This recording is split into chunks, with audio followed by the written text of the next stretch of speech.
At a charity dinner inside the oldest college in Florida, my stepdaughter pointed her phone at me and told 360,000 strangers that I was a half-blind old man who collects paper no one wants.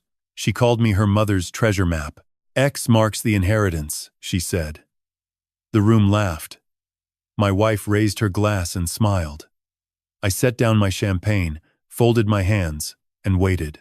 By morning, every dollar they thought they owned had vanished. Before we go further, I am genuinely grateful you chose to spend your time here. Leave a comment below and tell me where you are watching from. I read every single one. Also, a brief note. Some elements of this story include fictional details for narrative and educational purposes. Any similarities to real names or places are coincidental. But what this story teaches you is worth holding on to. The briefcase on my lap is old. The stitching along the left seam has come loose twice in the past decade. And the brass clasp no longer catches on the first try. I bought it at an estate sale on George Street in the fall of 1989, paid $8 for it, which even then was less than the leather was worth. I have always had a talent for recognizing value in things other people overlook. It is, I suppose, the one skill that has defined my entire life. My name is Edmund Blackwell. I am 70 years old.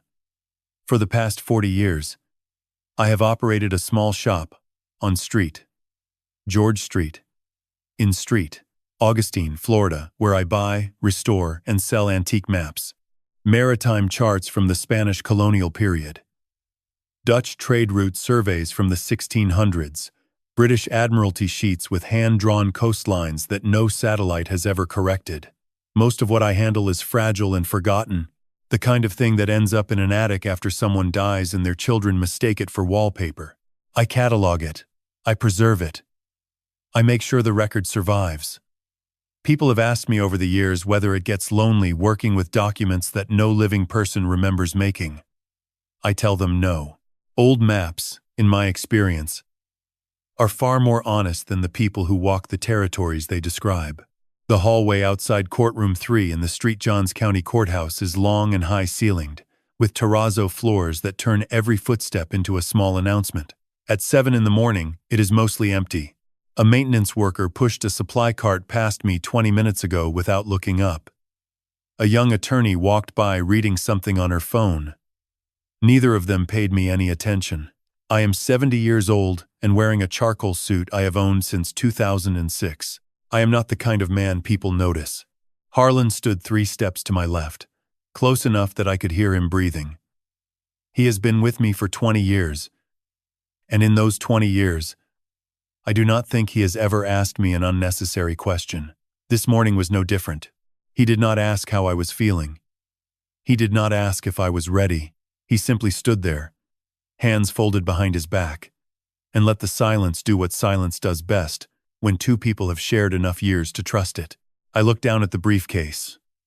Inside it were 16 years of work, bank statements, surveillance logs, notarized affidavits, toxicology records, property filings, a chain of custody report that Gabriel had spent 5 months assembling with the kind of precision that would have made a federal prosecutor envious.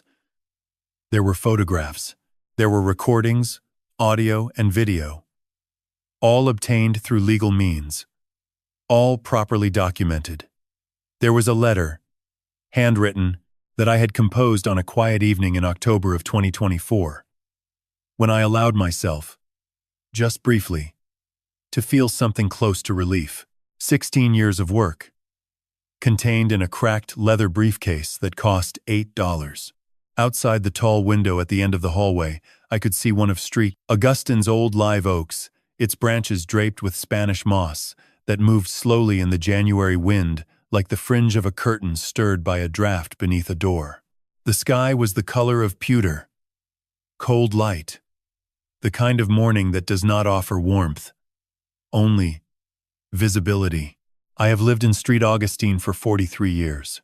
I came here from Oxford at 27, drawn by the maps, by the history, by a coastline that had been charted and recharted for 5 centuries by people who were never quite sure what they were looking at.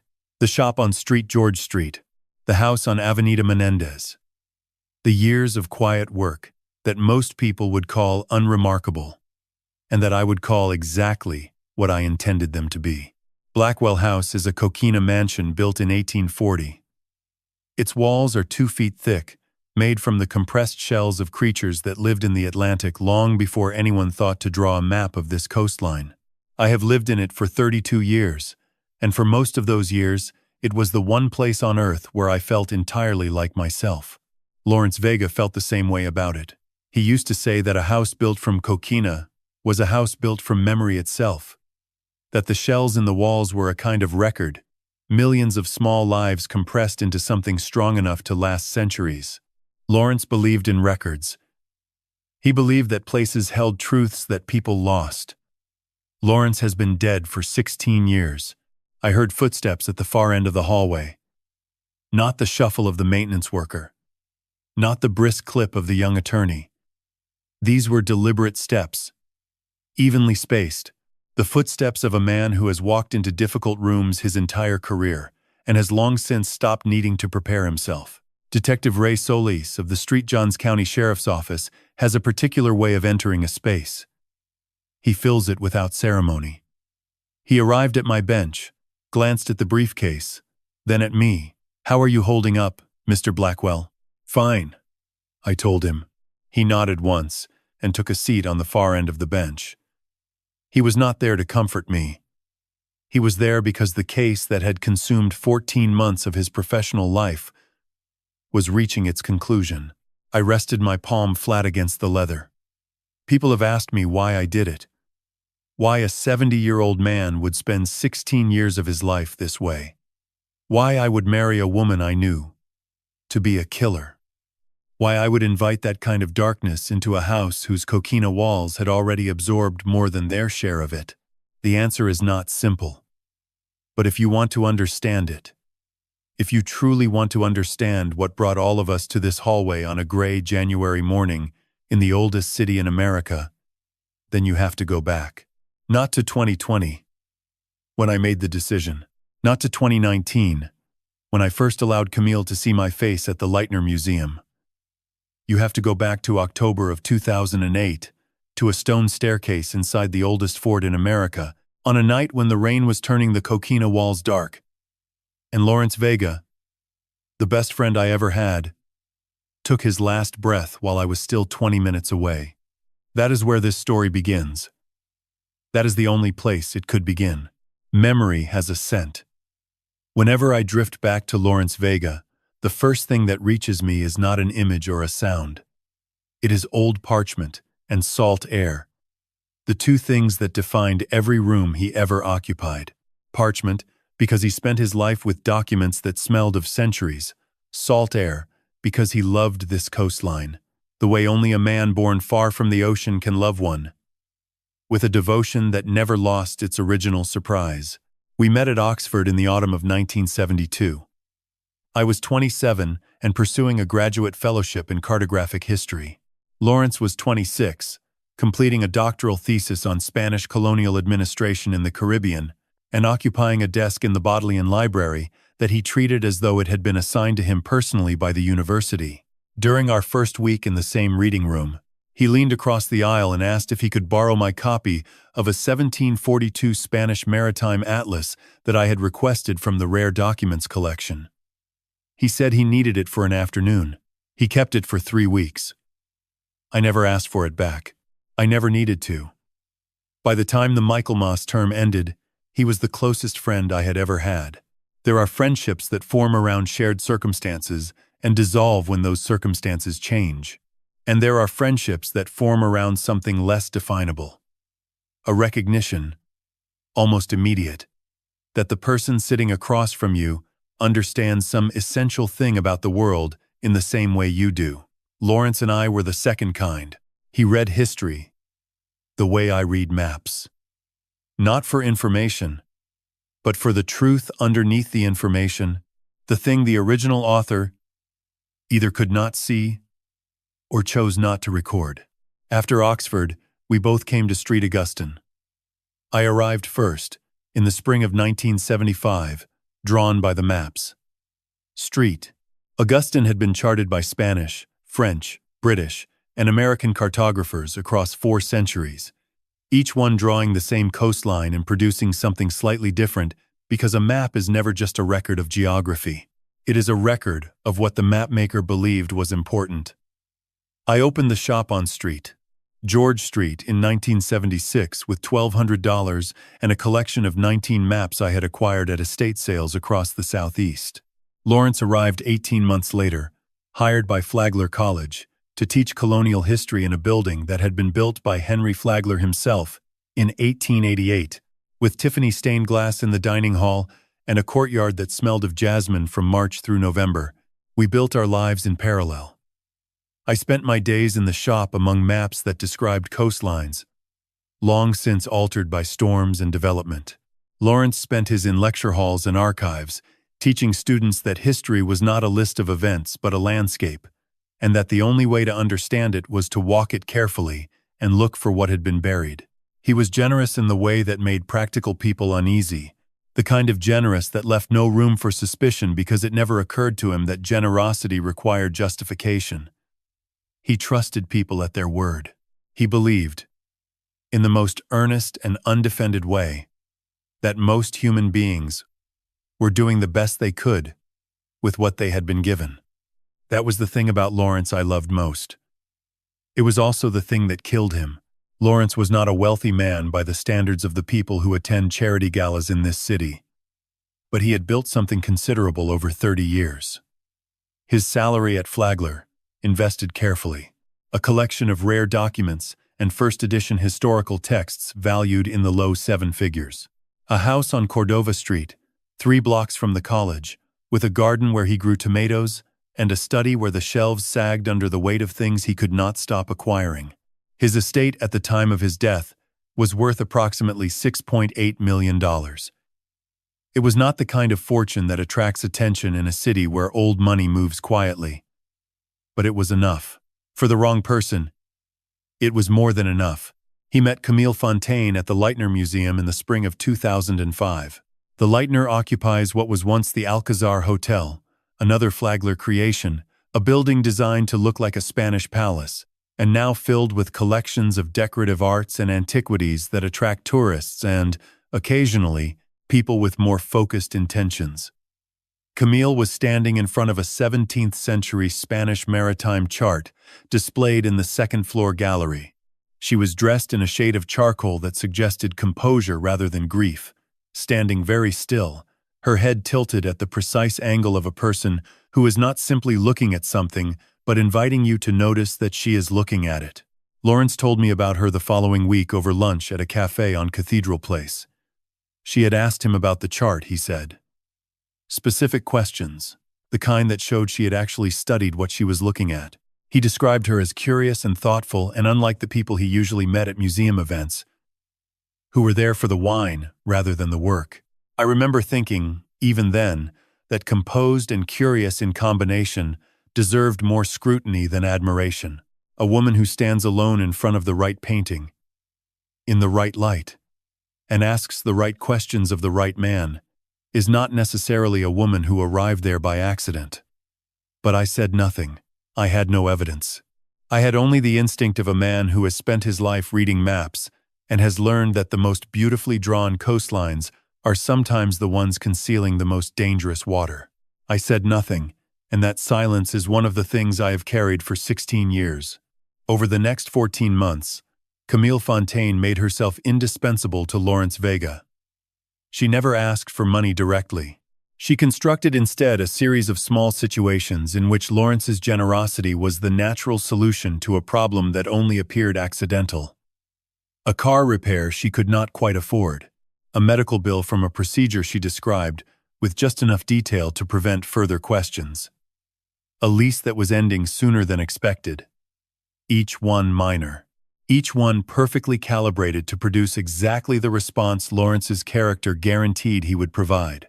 By the time he proposed to her in November of 2006, she had already worked her way into his financial affairs in ways I did not fully understand until much later.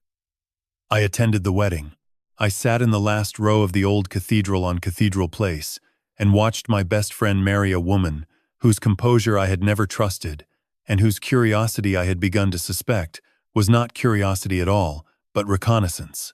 What none of us knew, what I would not confirm for another 3 years, was that Camille Fontaine had done this before. Her first husband, a retired pharmacist from Natchez, Mississippi, had died 11 months into their marriage. His estate, valued at approximately $1.9 million, had passed to Camille through documents that contained, for anyone looking carefully enough, inconsistencies that should have raised serious questions. No one had been looking carefully enough. Her second husband, a quiet man from Beaufort, South Carolina, named Owen Tate, had not died. He had simply stopped being able to feel his own feet. 2 territories conquered, 2 maps redrawn, and Lawrence, my Lawrence, was standing on the third.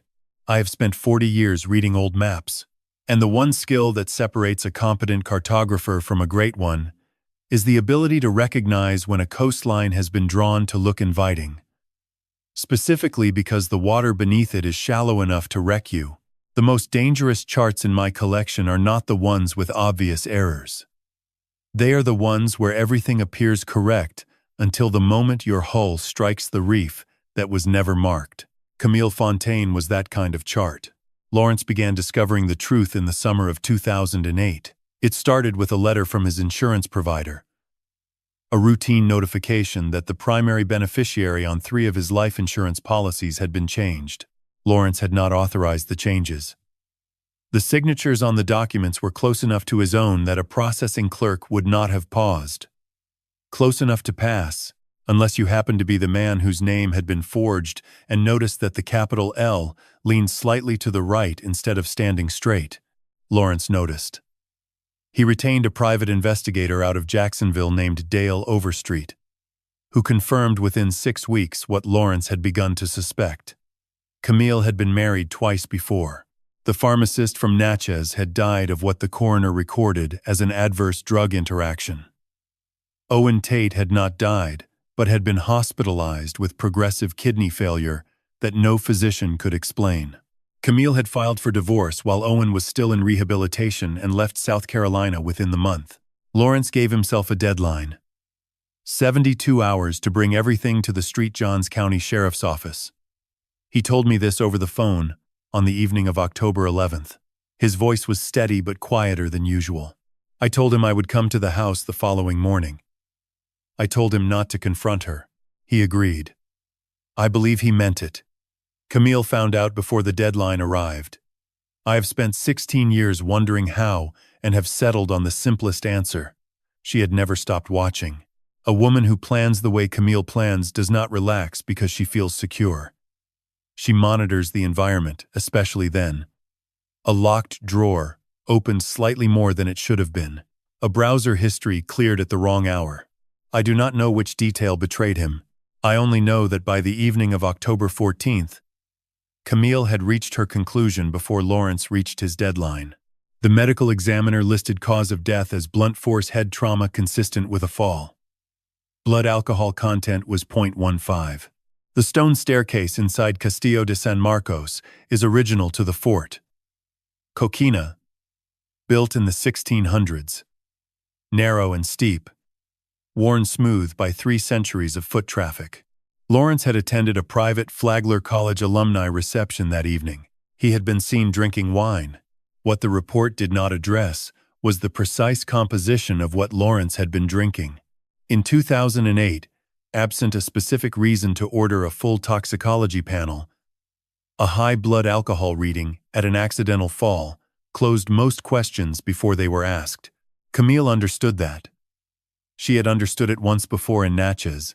I arrived at the Castillo 40 minutes after the call. The rain had been falling since early evening, and the coquina walls had turned the color of wet sand, the color of something ancient absorbing one more thing it would never speak about. Camille stood near the chapel entrance. She was crying in the way people cry when they need to be seen doing it. Controlled enough to be sustained. Distressed enough to prevent conversation. Gabriel was sitting on a stone bench near the east wall. He was 12 years old, wearing a jacket too thin for the rain, not crying, watching. He had Lawrence's eyes, dark and steady and patient. When those eyes found mine across the courtyard, something shifted in the center of my chest that I have never been able to name precisely. It was not grief. Grief came later in waves that took years to settle. What I felt was recognition. I was looking at the face of a boy who already understood, in the way children sometimes understand before anyone explains, that the world had changed permanently and no adult in the room was going to tell him why. I walked to Lawrence's office at Flagler College. The campus was dark, except for security lights that turned the Tiffany glass into dull panels of shadow. Lawrence's desk was, as he always kept it, organized the way a historian organizes, by era rather than urgency. On the far corner sat a rolled nautical chart he had been studying for a lecture on Spanish exploration routes. I picked it up because I knew him, because I knew that if Lawrence Vega had something important to hide, he would hide it inside a map, the same way he hid everything that mattered, inside the thing he loved most and trusted only the right person to find. Inside the rolled chart, folded once and pressed flat against the interior surface, was a small piece of notepaper. A phone number, which I later confirmed, belonged to Dale Overstreet, and 4 words in Lawrence's handwriting, pressed hard into the paper the way a man writes when he finally understands something he had hoped was not true. The map she drew for me was a lie. Every border was fake. Find where the real ones end. I stood in that office while the rain came down and Camille's measured weeping carried faintly through the closed window. I held the paper for a long time. Then I put it in my pocket. I did not hand it to the police. Not from fear, not from doubt. I kept it because I understood, in the particular clarity that comes when everything goes very quiet, that Camille would never be caught by ordinary means. She had passed through ordinary means before without leaving a mark. To reach her, I would need patience she had never encountered, preparation she could not anticipate, and time. More of it than most men my age would choose to spend. Dale Overstreet was dead within 3 months. A hit and run on a county road outside Jacksonville that was never solved. Whatever documentation he had assembled died with him.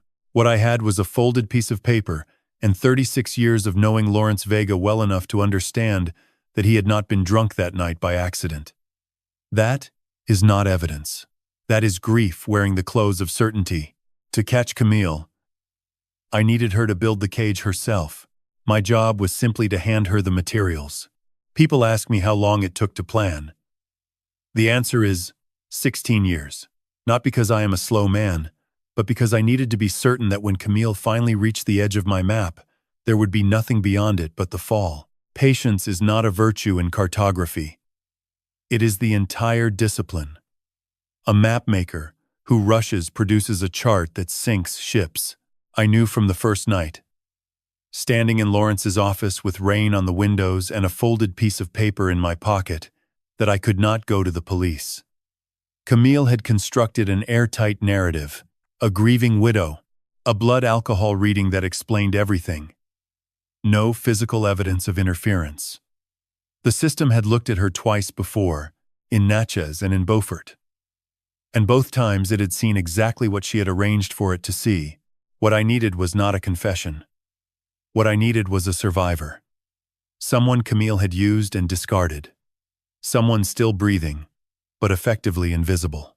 If such a person existed, they would be the first coordinate on a map I intended to draw with the kind of precision that left no coastline unmeasured. I found Owen Tate in Beaufort, South Carolina, in the spring of 2009. It took me 18 months of quiet research, cross-referencing obituary records, property filings, and probate documents across 3 states, to locate a man who matched the pattern I was looking for. I was searching for a gap, a place on Camille's map where the ink stopped abruptly, where a life had been present and then was simply no longer accounted for. Owen was that gap. He was 45 years old and partially dependent on a wheelchair. His physicians in Beaufort had documented progressive kidney failure and peripheral neuropathy that presented inconsistently and resisted every standard diagnosis they applied.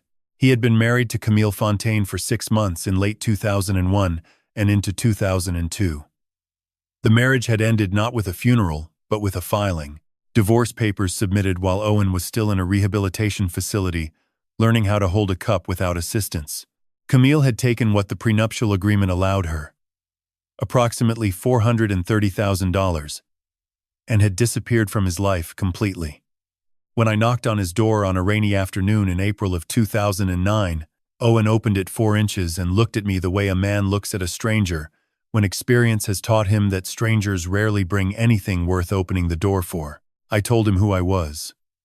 I told him about Lawrence. I told him I was not there to ask him to do anything. Not yet. I was there because I wanted him to know that someone knew the truth and that someone intended to do something about it. He studied my face for a long time through that 4-inch gap. Then he opened the door the rest of the way. We sat in his kitchen for 3 hours. The house was small and clean and organized with the particular economy of a man who has learned to manage a diminished life without asking for sympathy. He told me about the 6 months, about the meals Camille prepared with such care, about the gradual weakness that began in his feet and moved upward until his hands could not close around a glass, about the doctors who tested for autoimmune disorders and vitamin deficiencies and rare genetic conditions and found nothing conclusive, about the morning he woke up and could not stand. He had never suspected her. That was what stayed with me longest. Even after the divorce, even after she vanished, Owen Tate had simply believed he was unlucky. He had spent 7 years in that small house in Beaufort, thinking that his body had betrayed him for no reason at all. I knew better. Chronic low-dose cadmium poisoning produces a toxicological profile nearly identical to certain kidney and neurological disorders, particularly when the treating physician has no reason to suspect deliberate poisoning.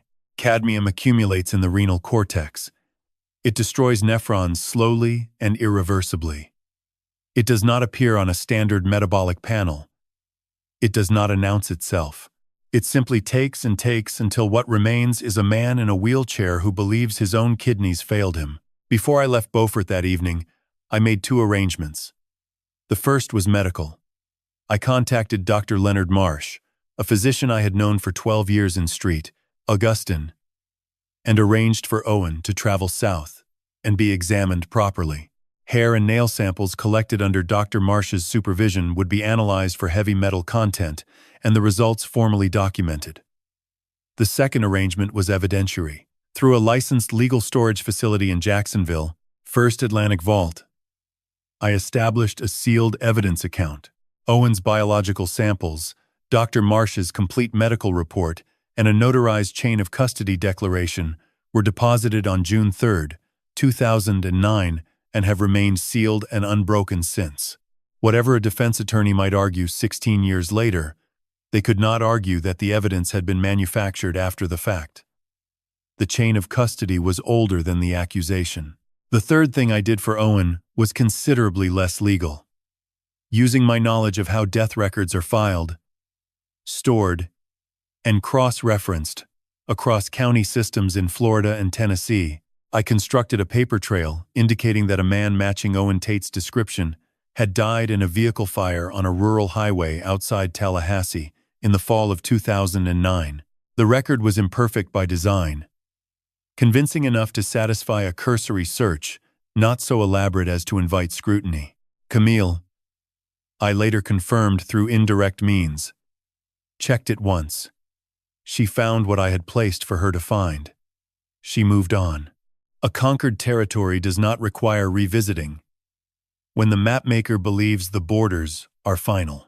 Owen relocated to a small cottage on Anastasia Island, just across the Bridge of Lions from St. Augustine. He lived quietly under a name I will not record here, tended a garden of sea grapes and oleander, and received a modest monthly deposit that his neighbors attributed to a pension from a career they never asked about. I visited him once a month. We drank coffee on his porch and watched the Matanzas River move toward the inlet in the late afternoon light. He asked me once, on a December evening, when the wind was carrying the smell of salt marsh through the screen door, how long it would take. I looked out at the water, dark and slow and indifferent to everything happening along its banks, and I thought about Lawrence, about a piece of paper that said the map she drew for me was a lie, about a 12-year-old boy, with his father's eyes sitting on a stone bench in the rain. Long enough to be certain, I told him, that when she reaches the edge, she cannot swim back. He nodded slowly. He did not ask again. Owen Tate had learned patience, the way only a man who has lost the use of his own legs can learn it, not as a choice, but as the only available option. He understood waiting. He had been doing it for 7 years before I knocked on his door. Now he would do it with purpose. Every expedition requires instruments. A compass for direction, a sextant for position, and people, the right people, placed at the right coordinates, each one understanding their role, without needing to be reminded of it. I spent the years between 2010 and 2016 assembling mine. Gabriel Vega turned 12 the winter his father died. By the time I began paying his tuition, he was 14. A quiet boy living with an aunt in Jacksonville who had taken him in because Camille had shown no interest in retaining custody of a child who was not useful to her. I routed the payments through a series of designated accounts designed to resemble, on paper, an unremarkable private scholarship administered by a small educational trust. $360,000 over 7 years. Undergraduate studies at the University of Florida, then Yale Law School. Gabriel graduated near the top of his class. He had never asked where the funding came from.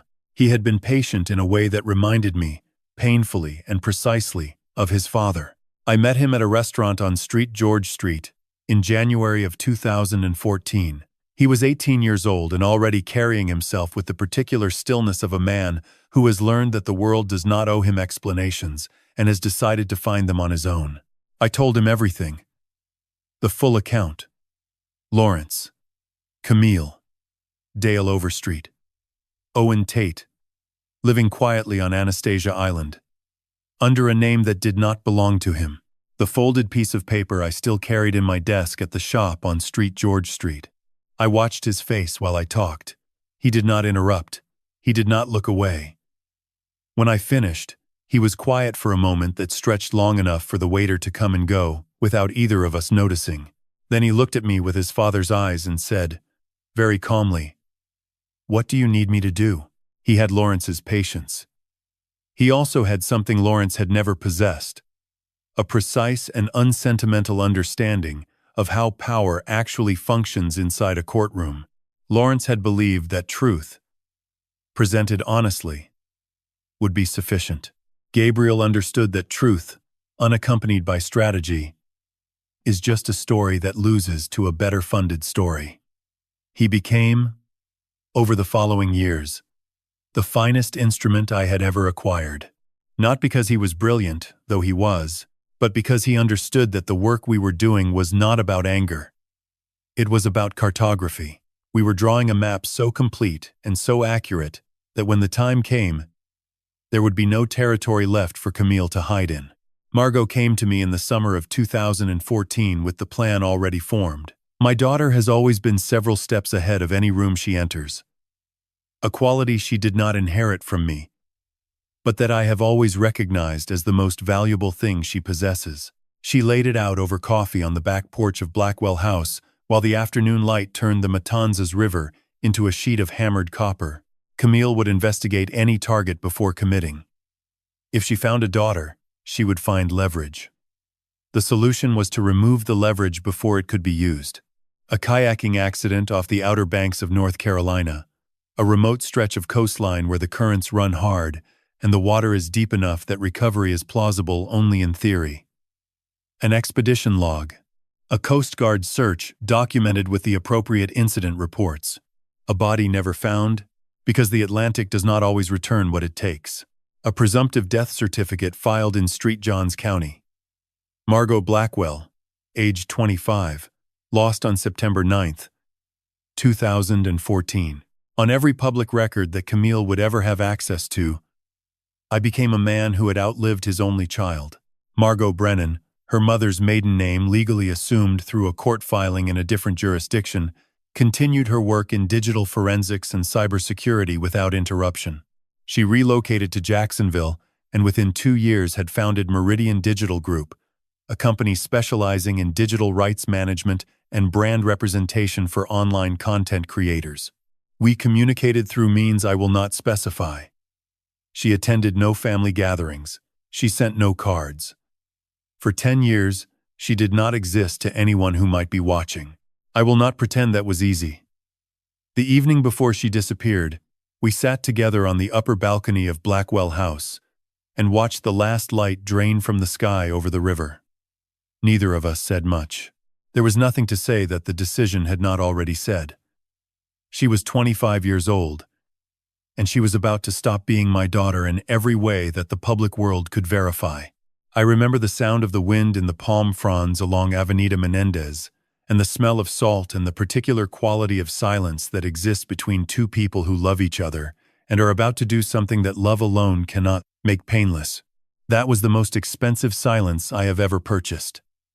10 years. I will carry the receipt for it until the day I actually die. In March of 2016, I completed the final structural element. Through a law office on King Street in Street Augustine, I established an irrevocable trust valued at $49 million. The trust was named the Lawrence Vega Historical Preservation Trust. Its stated purpose was the preservation and study of historical documents, maps, and artifacts relevant to the cultural heritage of the southeastern United States. Its founding grantor was Edmund Blackwell. Upon execution, the assets transferred into the trust ceased to be my legal property. They were unreachable by any subsequent marital claim. Unreachable by any person asserting inheritance rights through me. Unreachable, in short, by anyone who might one day believe that marrying Edmund Blackwell was a path to $49 million. The trust had been funded for 3 years before Camille Fontaine ever learned my name. She would spend the next 5 years pursuing money that had not belonged to me since a Tuesday afternoon in March of 2016. I was, on paper, the loneliest wealthy cartographer in St. Johns County. A widower. A man whose only daughter had drowned off the Outer Banks. No surviving family. $49 million in real estate. Antique maps and investment accounts. And apparently no plan for what would happen to any of it when he was gone. I was the most legible target Camille Fontaine had ever been offered. And I had drawn every line of that legibility myself. I had studied Camille Fontaine for 11 years through paper alone. I had read every document bearing her name the way I read antique maps, searching for the place where the ink changes color, where the hand trembles, where the cartographer drew a straight line over terrain that is anything but straight. By the spring of 2019, I knew her signature the way I knew my own. I knew her financial patterns, her timing, her preference for probate-friendly jurisdictions. I had assembled a portrait of her built entirely from paper, the way I had always understood people best. But paper is flat. It does not breathe. It does not move through a room. The Leitner Museum's spring exhibition that year featured a private collection of Spanish colonial cartography. Maps drawn by navigators who had sailed the Florida coast in the 1500s and 1600s, charting inlets and sandbars and river mouths that had shifted or vanished entirely in the centuries since. I had loaned 3 pieces from my own collection and had been invited to the opening reception. 200 guests in the kind of evening clothes that people in street Augustine wear when they wish to acknowledge an occasion without appearing to try too hard. I arrived at 8:15, accepted a glass of champagne. I had no intention of drinking, and positioned myself near the north wall of the second-floor gallery where I could see the full length of the room without appearing to watch anything at all. It is a skill I had developed over 40 years in a profession where the ability to be present without being noticed is not merely useful but essential. Camille arrived at 8:40. She was 51 years old and carried it with the kind of ease that is not accidental. It is the result of knowing for a very long time exactly the effect you produce when you enter a space. She wore a dark green dress. Her hair was silver at the temples, and she had not tried to conceal it. She moved through the room slowly. pausing at intervals, her attention appearing to rest on the maps, while her eyes did something considerably more systematic. I recognized the pattern immediately. I had seen it described in Dale Overstreet's notes, which I had reconstructed from secondary sources over the course of 3 years. She was cataloging. Every pause was an assessment. Every conversation she entered was a survey of the terrain. I had waited 11 years for this moment. Standing there with an untouched glass of champagne, I felt nothing I had expected to feel. No rage, no fear, only the particular stillness that comes when preparation finally meets its purpose. A cartographer does not feel excitement when he reaches the coastline he has been sailing toward for a decade. He feels clarity. He picks up his instruments and begins to draw, through carefully placed mentions in the circles Camille was known to frequent. A comment at a historical society board meeting, a reference in a preservation newsletter. I had allowed the figure of Edmund Blackwell and his $49 million in assets to drift naturally into her awareness over the preceding months. A lonely widower. No surviving children. No close family. A man of considerable means. And apparently no plan for what would happen to those means when he was gone. She approached me at 9:20 near a Spanish maritime chart on the north wall that neither of us was actually looking at. Her opening was graceful and unremarkable, a comment about the cartographer's line work, delivered with the precise calibration of someone who has spent years understanding which register of voice makes a person feel both noticed and comfortable. I responded simply. I did not lead. I let her set the direction of every exchange, the way a good cartographer learns to let the coastline reveal itself, rather than forcing an interpretation onto the terrain. At some point in the first 15 minutes, she said something that stopped the breath in my chest for exactly 2 seconds. I find that the older I get, the more I value people who simply look at things carefully, not interpreting, just seeing. Lawrence had told me in the summer of 2005 that Camille had said something nearly identical to him within the first hour of their meeting at this same museum. He had found it disarming. I had written it down in a notebook I still kept in my desk at the shop because even then, something about it had seemed too precise to be spontaneous. Standing in the Leitner Gallery, hearing it again, I understood that Camille did not seduce people. She reproduced conditions. She had a script. Not a rigid one, but a set of calibrated instruments she deployed when the environment warranted it. Lawrence had encountered those instruments and had no framework for understanding what they were. I had spent 13 years building that framework. I nodded and said that I agreed.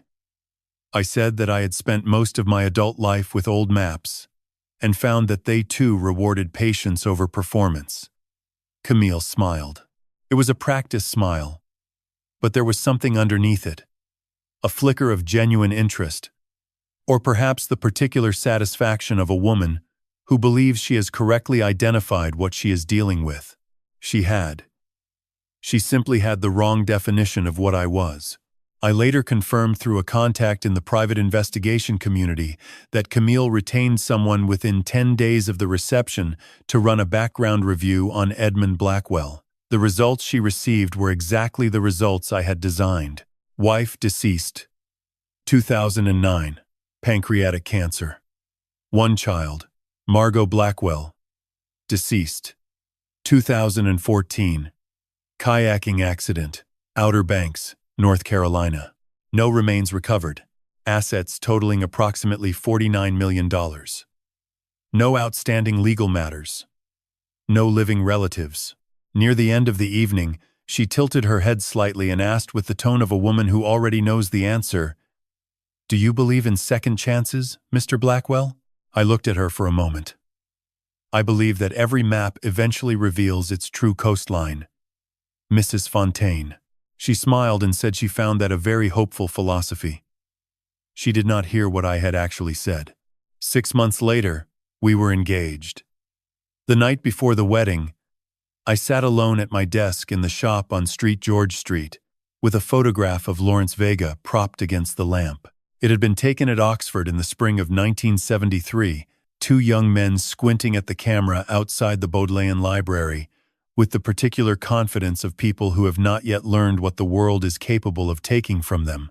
I told him quietly that I was about to walk into the house where his memory lived in the walls, that the trap had been set with the kind of patience he would have found excessive and the kind of precision he would have admired, that the woman who had never looked carefully enough at the man sitting in the last row of her husband's funeral was about to spend the rest of her life understanding what that oversight had cost her. Then I turned off the lamp and drove home through the street Augustan dark. The Spanish moss on the oaks along Avenida Menendez was silver in the streetlight, moving slowly, like curtains in a house where someone has just opened a door that was never meant to be opened. Marriage, in my experience, is a map drawn by two people who each believe they understand the territory better than the other. Most of the time, both are wrong. In my case, only one of us was. The surface text of my marriage to Camille Blackwell, as it appeared to the dinner guests, the charity committee members, the neighbors along Avenida Menendez, was unremarkable in the best possible way.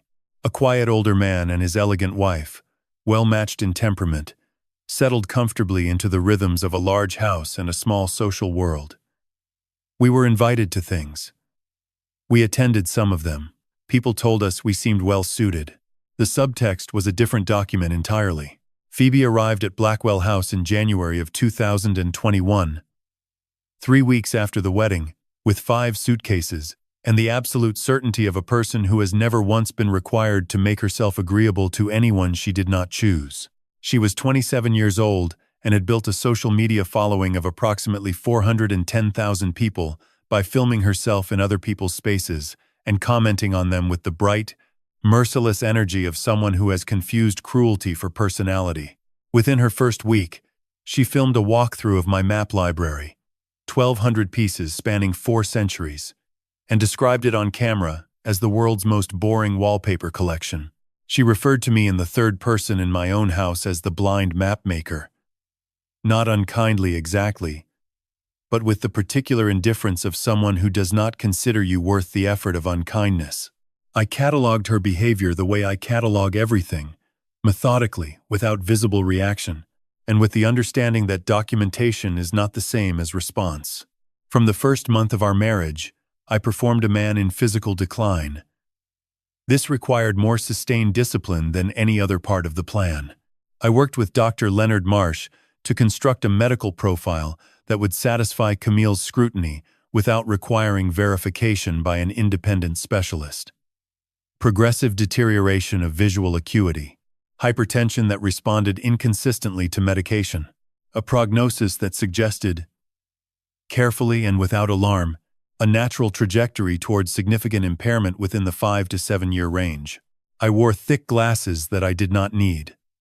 I held documents at arm's length, as though struggling to read them. I excused myself from evening drives along the coast that I was perfectly capable of making. I allowed my hand to hesitate over doorknobs, my step to slow on the coquina stairs, my eyes to search for objects that were directly in front of me. I was not performing blindness.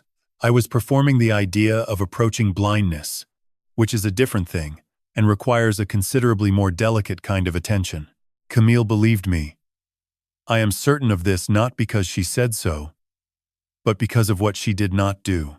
A woman who had poisoned one husband and engineered the death of another had excellent instincts for identifying the most efficient path to an outcome. For 4 years she did not move against me. She was patient. She was comfortable.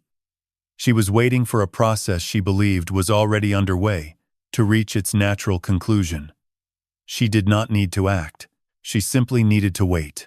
That calculation, her decision to wait, was the calculation I had designed for her to make.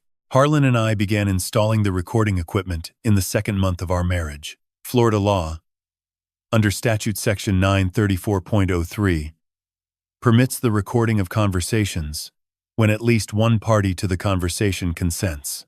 As the owner of Blackwell House and a participant in every conversation held within it, I consented. Over the following months, we placed 51 small audio devices into ordinary objects throughout the house. A lamp base in the sitting room, a bookend in the library, a clock mechanism in the upstairs hallway, the barometer beside the front door. Margot, operating remotely through a secure server she had configured from Jacksonville, received and archived every file automatically. Nothing was stored locally.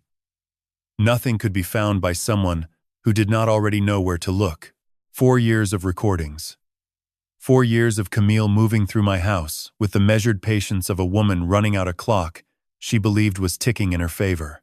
4 years of Phoebe calling me the blind mapmaker to audiences that grew larger each month. 4 years of dinners at which I held my fork carefully and squinted at my plate and allowed Camille to cut my steak when guests were present, because the performance required witnesses, and Camille was the kind of woman who noticed when witnesses were watching. In early 2024, I changed the conditions. I began appearing healthier, not dramatically. I did not want Camille to feel deceived before I was ready, but I walked farther in the mornings.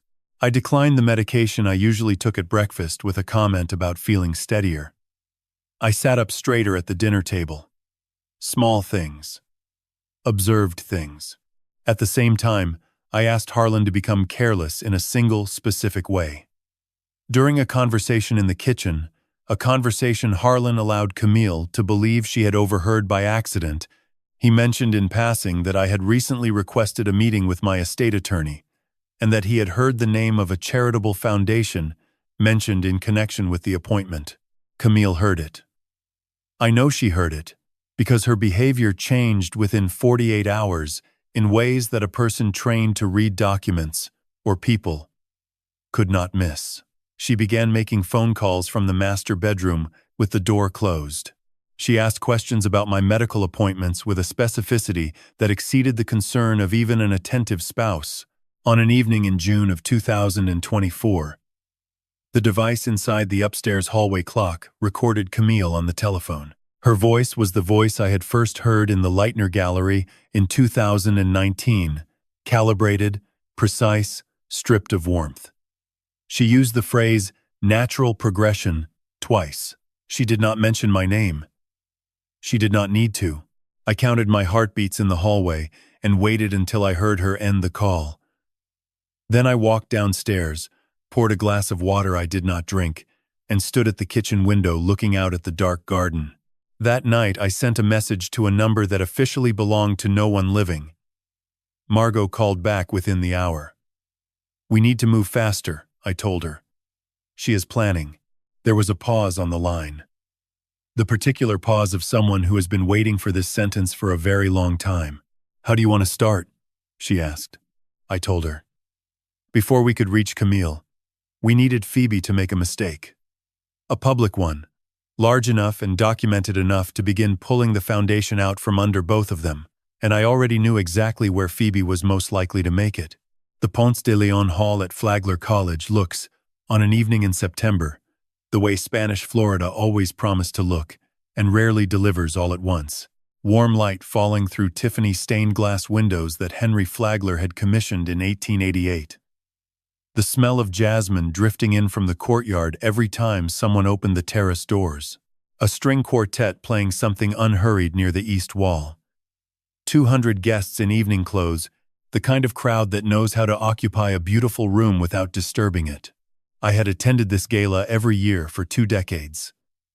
I had served on the Flagler Preservation Board since 2004. I knew the caterers by name and the parking arrangements by habit. And I knew, standing near the entrance at 8 o'clock on a Thursday evening in September of 2024, that I was not here for the art or the conversation. I was here because this was the room where Phoebe would make her mistake. She had been live streaming since before we arrived. I had watched her in the car, Camille in the front seat speaking quietly with the driver, Phoebe in the back with her phone at arm's length, narrating the evening to an audience that numbered somewhere in the mid-hundreds of thousands. She described the drive through the historic district. She described her dress. She described Blackwell House, which she called the family estate, without any indication that the estate in question belonged to a man she had publicly referred to on at least 4 documented occasions as a temporary arrangement. Inside the hall, she continued. She moved through the room with the particular confidence of someone who believes the camera in their hand makes them the most interesting object in any space they enter. She filmed a landscape painting near the dining hall for 8 seconds before moving on. She filmed the champagne. She filmed herself accepting it. I found a position near the north wall where I could observe the room without appearing to do so. A skill refined over 40 years in a profession where being present without being noticed is professionally essential. Harlan stood 20 feet to my left, near the catering station, with the expression of a man waiting for nothing in particular. The moment came at approximately 9 o'clock. A woman I recognized, a board member's wife named Dorothy, pleasant and unremarkable in equal measure, stopped Phoebe near the center of the room. I could not hear the exchange from where I stood, but I could read its direction. Dorothy gestured toward me, clearly asking something about the man near the wall. Phoebe followed her gesture with a glance, then turned back to Dorothy with a smile. What she said next? She said to a live streaming camera, with approximately 360,000 viewers, and one investigative journalist, standing close enough to catch every word without straining. "Oh, him? He is a half-blind old man who collects paper no one wants. He is my mom's treasure map. X marks the inheritance."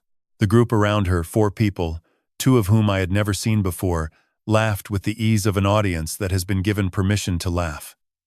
Phoebe moved on without looking in my direction again. Iris Callahan was standing 6 feet from Phoebe when it happened. I had not arranged for Iris to be there. She covered street, Augustan society and arts events as a matter of professional routine, and the Flagler Gala was exactly the kind of thing she attended without being invited specifically, but I had known she was on the guest list. And I had known that Phoebe, given sufficient audience and sufficient comfort, would eventually say out loud what she had always said in smaller rooms. Some things do not need to be arranged. They only need to be anticipated. I stood at the north wall and watched it happen, and felt nothing that I allowed to reach my face. Gabriel arrived at 9:20. I had not seen him in person for 6 weeks, and the particular quality of his stillness, Lawrence's stillness, the same patience, worn on a younger frame, steadied something in me that the previous hour had made unsteady. He entered through the main gallery doors in a dark suit, accepted a glass of water from a passing tray, and moved through the room with the unhurried manner of a man who belongs somewhere and knows it. He reached Phoebe at 9:31. I watched him introduce himself. A slight inclination of the head, a business card produced from his jacket pocket with the economy of motion that lawyers develop when they have learned that confidence is most effective when it is quiet. Phoebe's posture changed within 15 seconds. The camera came down. She turned to face him with the full attention she had not given a single other person in that room. The card said that Gabriel Vega was a partner at a firm on Cathedral Place, specializing in brand development and talent contracts. He had, he told her, an interest in working with content creators who had outgrown their current representation. Phoebe had outgrown her current representation. She had been discussing the problem with Camille for the better part of 6 months. Gabriel said the right things, in the right order. He had always been good at that. Camille was standing near the far end of the room when Gabriel and Phoebe began their conversation. I watched her notice it. A brief shift of attention, a moment of assessment, and then a small expression of satisfaction. She saw what she expected to see. Her daughter, networking with an attractive and apparently successful professional. She turned back to her own conversation. She did not recognize Gabriel. There was no reason she would.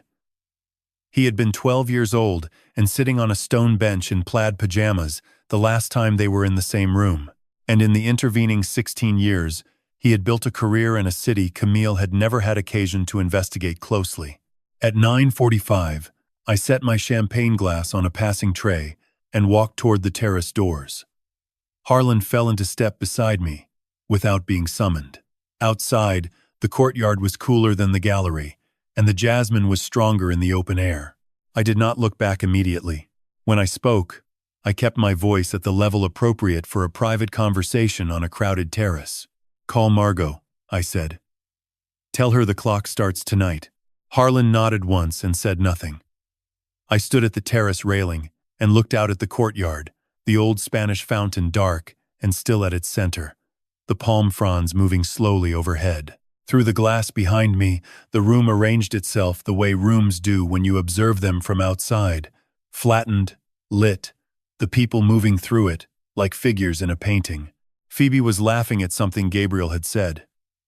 Camille was shaking hands with a man near the bar. The string quartet had shifted to something faster. Everything looked entirely normal. That was exactly how it was supposed to look.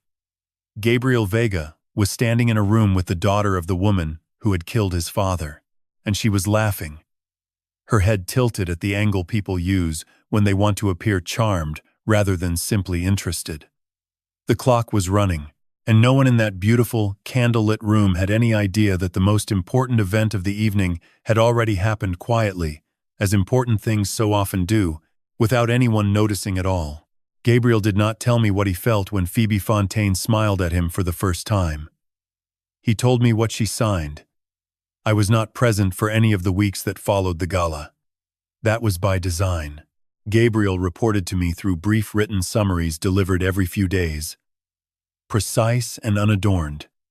The kind of documentation a good attorney produces when he understands that the record matters as much as the event. Margot sent her updates through a channel I will not describe at intervals that told me she was monitoring the situation closely without crowding it. The first thing Gabriel did was solve a problem Phoebe already had. She had been represented for the previous 14 months by a talent management firm out of Nashville that had placed her in a promotional contract with a mid-tier cosmetics brand. The contract contained a non-compete clause broad enough to restrict her from working with any comparable brand in the continental United States for 3 years following termination. It was not a catastrophic clause, but it was a limiting one, and Phoebe had been attempting to negotiate out of it without success for the better part of 6 months. Gabriel reviewed the contract within 48 hours of the gala. He found 3 points of enforceability concern: ambiguous definitions, inconsistent jurisdiction language, and a consideration clause that had not been properly executed. Within 10 days, he had delivered a formal letter to the Nashville firm's legal counsel that effectively rendered the non-compete unenforceable. The firm did not contest it. Phoebe called him the morning after she received the news. Gabriel later told Harlan, in his characteristically understated way, that she had been enthusiastic. He had not charged her for the work. 3 weeks of small professional interactions followed. A phone call about a brand partnership inquiry from a company in Austin. A brief meeting at his office on Cathedral Place to review a sponsorship agreement she had been offered. Gabriel was helpful, precise, and entirely appropriate. He did not push. He did not suggest anything beyond what was professionally warranted. He allowed Phoebe to reach her own conclusions about him because he understood, as Lawrence had never quite learned, that the most durable impressions are the ones a person forms without feeling guided toward them. In the 4th week, he invited her to dinner at the Columbia restaurant on George Street. The Columbia is the kind of institution that does not need to announce what it is. A century-old building, tile floors, the kind of menu that assumes its diners have been there before. It is not a place people go to discuss contracts. Phoebe understood that. She went anyway. By the end of the evening, according to the summary Harlan delivered to me 2 days later, the conversation had covered topics considerably outside the scope of brand development law. Gabriel was careful. He always was. But he was also Lawrence's son. And Lawrence had possessed a quality I had spent 36 years failing to adequately describe. A genuine attentiveness that made the person across the table feel, without effort or performance, that they were the most interesting thing in the room. Gabriel had inherited it. In him, it was sharpened by legal training into something considerably more precise. Phoebe did not stand a chance. She was not supposed to. The contract arrived in the 2nd week of October. Meridian Digital Group was a legitimately registered limited liability company incorporated in Florida.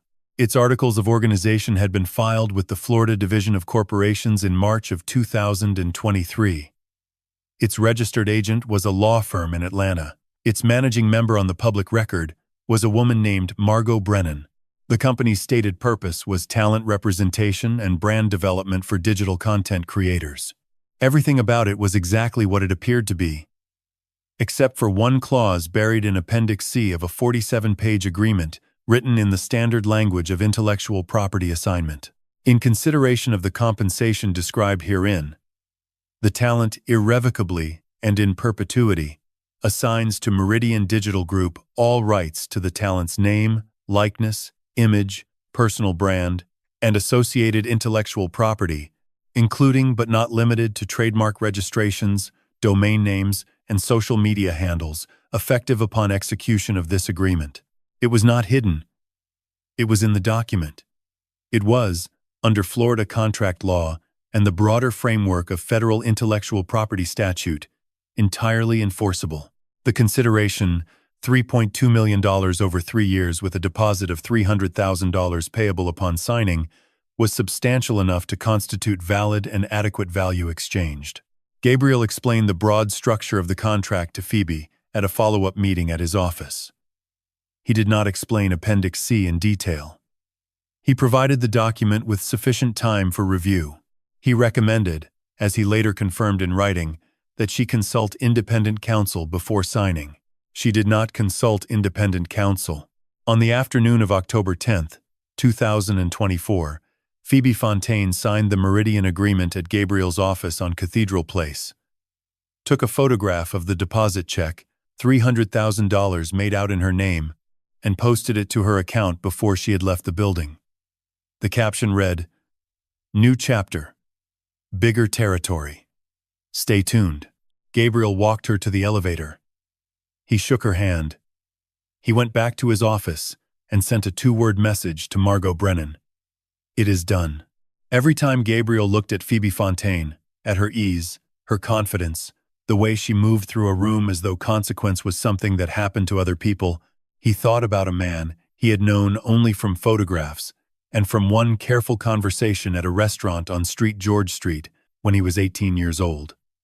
He did not hate Phoebe.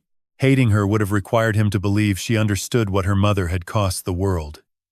He did not believe that. She was careless and self-regarding and had never been given any particular reason to be otherwise. But he understood something she did not. The children of people who redraw other people's maps are not always innocent bystanders. Sometimes they are the ink. Before I tell you what happened on the night of November 12th, the night that 16 years of preparation either worked or did not, leave one word in the comments. Just one. Caught or escaped. Tell me what you think Camille deserved. I will read every single one. And fair warning, what comes next is the part of this story I have thought about the longest, and it does not go the way most people expect. I gave Camille the door on a Monday morning in October and stepped deliberately through it. The morning of October 21st, I came downstairs at my usual time, crossed the front parlor of Blackwell House, and allowed my left leg to buckle at the precise point I had selected, 6 feet from the settee, close enough to the side table that the sound of my arm catching it would carry through the ground floor. I did not fall. I staggered, caught myself on the table's edge, and then lowered myself to the floor with the controlled urgency of a man whose body has just done something his mind did not authorize. I pressed my palms against my eyes and said, loudly enough for the kitchen to hear, that something was wrong, that I could not see clearly, that the room had gone dark on the left side. Harlan was in the hallway. He had been there since 7:15, waiting for the sound. He called emergency services at 8:43. His voice when he spoke to the dispatcher carried the exact quality of controlled alarm appropriate to a man of his temperament, witnessing something frightening. He was not performing. Harlan has never performed anything in his life. He was simply, as he always is, exactly what the situation required. Camille and Phoebe arrived at Flagler Hospital 40 minutes after I did. The physician overseeing my care, Dr. Leonard Marsh, had communicated my condition to the family in the manner we had discussed. Cautious, non-committal, weighted with the particular gravity that medical professionals deploy when they wish to convey seriousness without making claims they cannot later defend. He spoke of indicators, and monitoring, and uncertainty. He did not say stroke. He did not say permanent. He did not need to. Camille filled in the words herself, which was precisely the point. They sat in the room for 2 hours. Camille held my hand. Phoebe sat near the window with her phone face down in her lap, a restraint that I suspected cost her considerably more effort than it appeared to. The nurses noted to each other what attentive and concerned family members they were. I kept my eyes mostly closed and my breathing measured. I had been practicing the breathing for 3 weeks.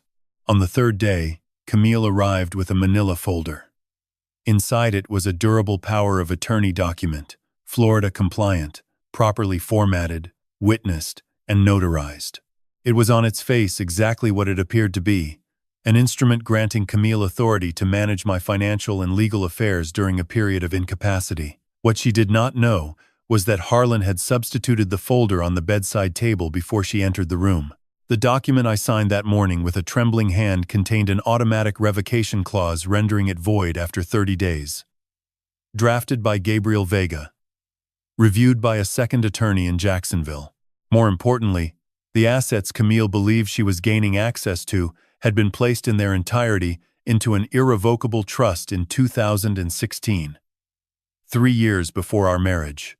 A power of attorney, regardless of its scope, has no authority over assets held in an irrevocable trust. Camille had studied my finances carefully. She had simply studied the version I had shown her. She left the hospital looking satisfied. I watched her go through half-closed eyes and said nothing. The recording devices at Blackwell House captured what happened that evening with the same fidelity they had captured everything else over 4 years. Camille spoke first, and she spoke with the efficiency of a person who has been waiting to have a particular conversation and is relieved to finally be having it. She discussed the structure of my holdings, the real estate portfolio, the investment accounts, the antique map inventory at the shop on George Street, with an accuracy that confirmed she had been studying them for some time. She mentioned the name of my estate attorney unprompted. She used the phrase, the transition 4 times, in 40 minutes. Phoebe asked at one point how long the process of transferring Blackwell House's title typically took in Florida. Camille told her, calmly and correctly, that it depended on the instruments in place, but that with the right authorizations, certain things could move quite quickly. I listened to the recording the following morning and felt nothing that surprised me. I had built the room they were speaking in. I had installed the devices that captured them. I had engineered over 4 years every condition that made that conversation feel to them like a private one. While I lay in the hospital, Margot was working. Meridian Digital Group's legal team, a boutique intellectual property firm in Atlanta, retained under Margot Brennan's direction, had spent the 2 weeks following Phoebe's signing, preparing a comprehensive set of takedown notices. Under the Digital Millennium Copyright Act, a rights holder may submit formal notifications to online platforms identifying content that infringes their ownership. Meridian now held perpetual rights to Phoebe Fontaine's name, likeness, and associated brand identity. Every post Phoebe had published after October 10th constituted unauthorized use of intellectual property belonging to Meridian. The notices went out on October 23rd.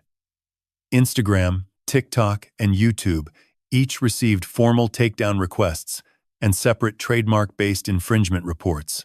The platforms processed them according to their standard procedures. Within 72 hours, Phoebe's accounts were restricted pending review. By the end of the 4th day, 2 of the 3 had moved to full suspension. 11 brand partnership contracts contained performance clauses tied to audience reach. When Phoebe's combined following dropped below threshold, the clauses activated automatically. 10 partnerships terminated within 48 hours. The deposit she had received upon signing, $300,000, was subject to a liquidated damages provision in the Meridian contract. Meridian retained it in full. Phoebe called Camille on the afternoon of October 26th. I was in the hospital bed.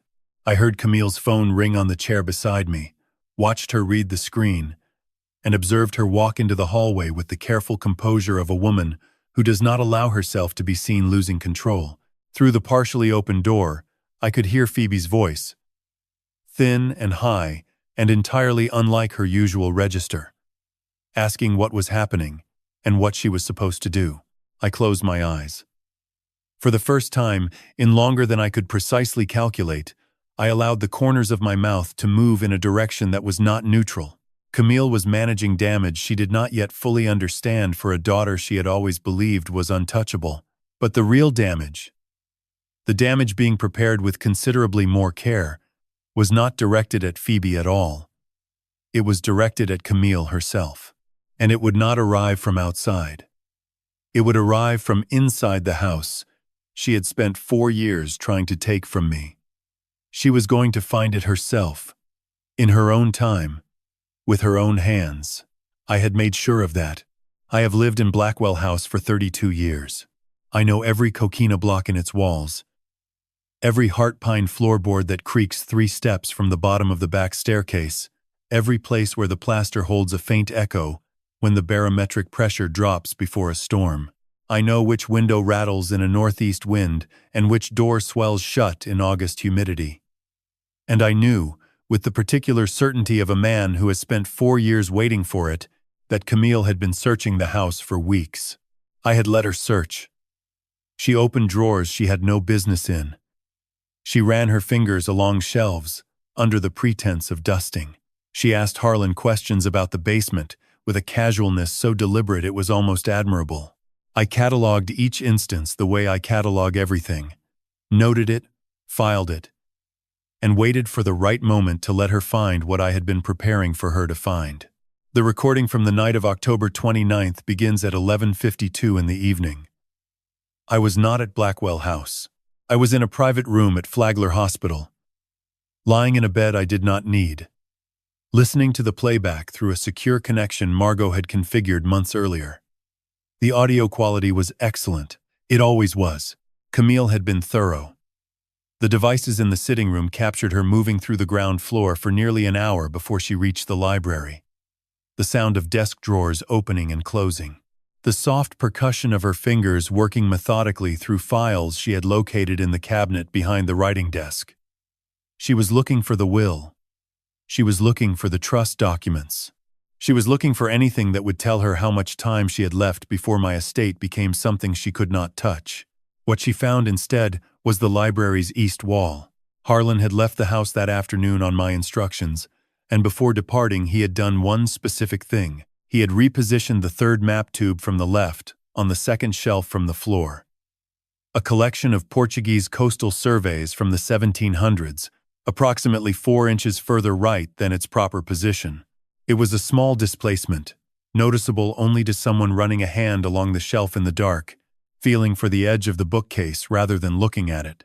Camille found it at 12:14.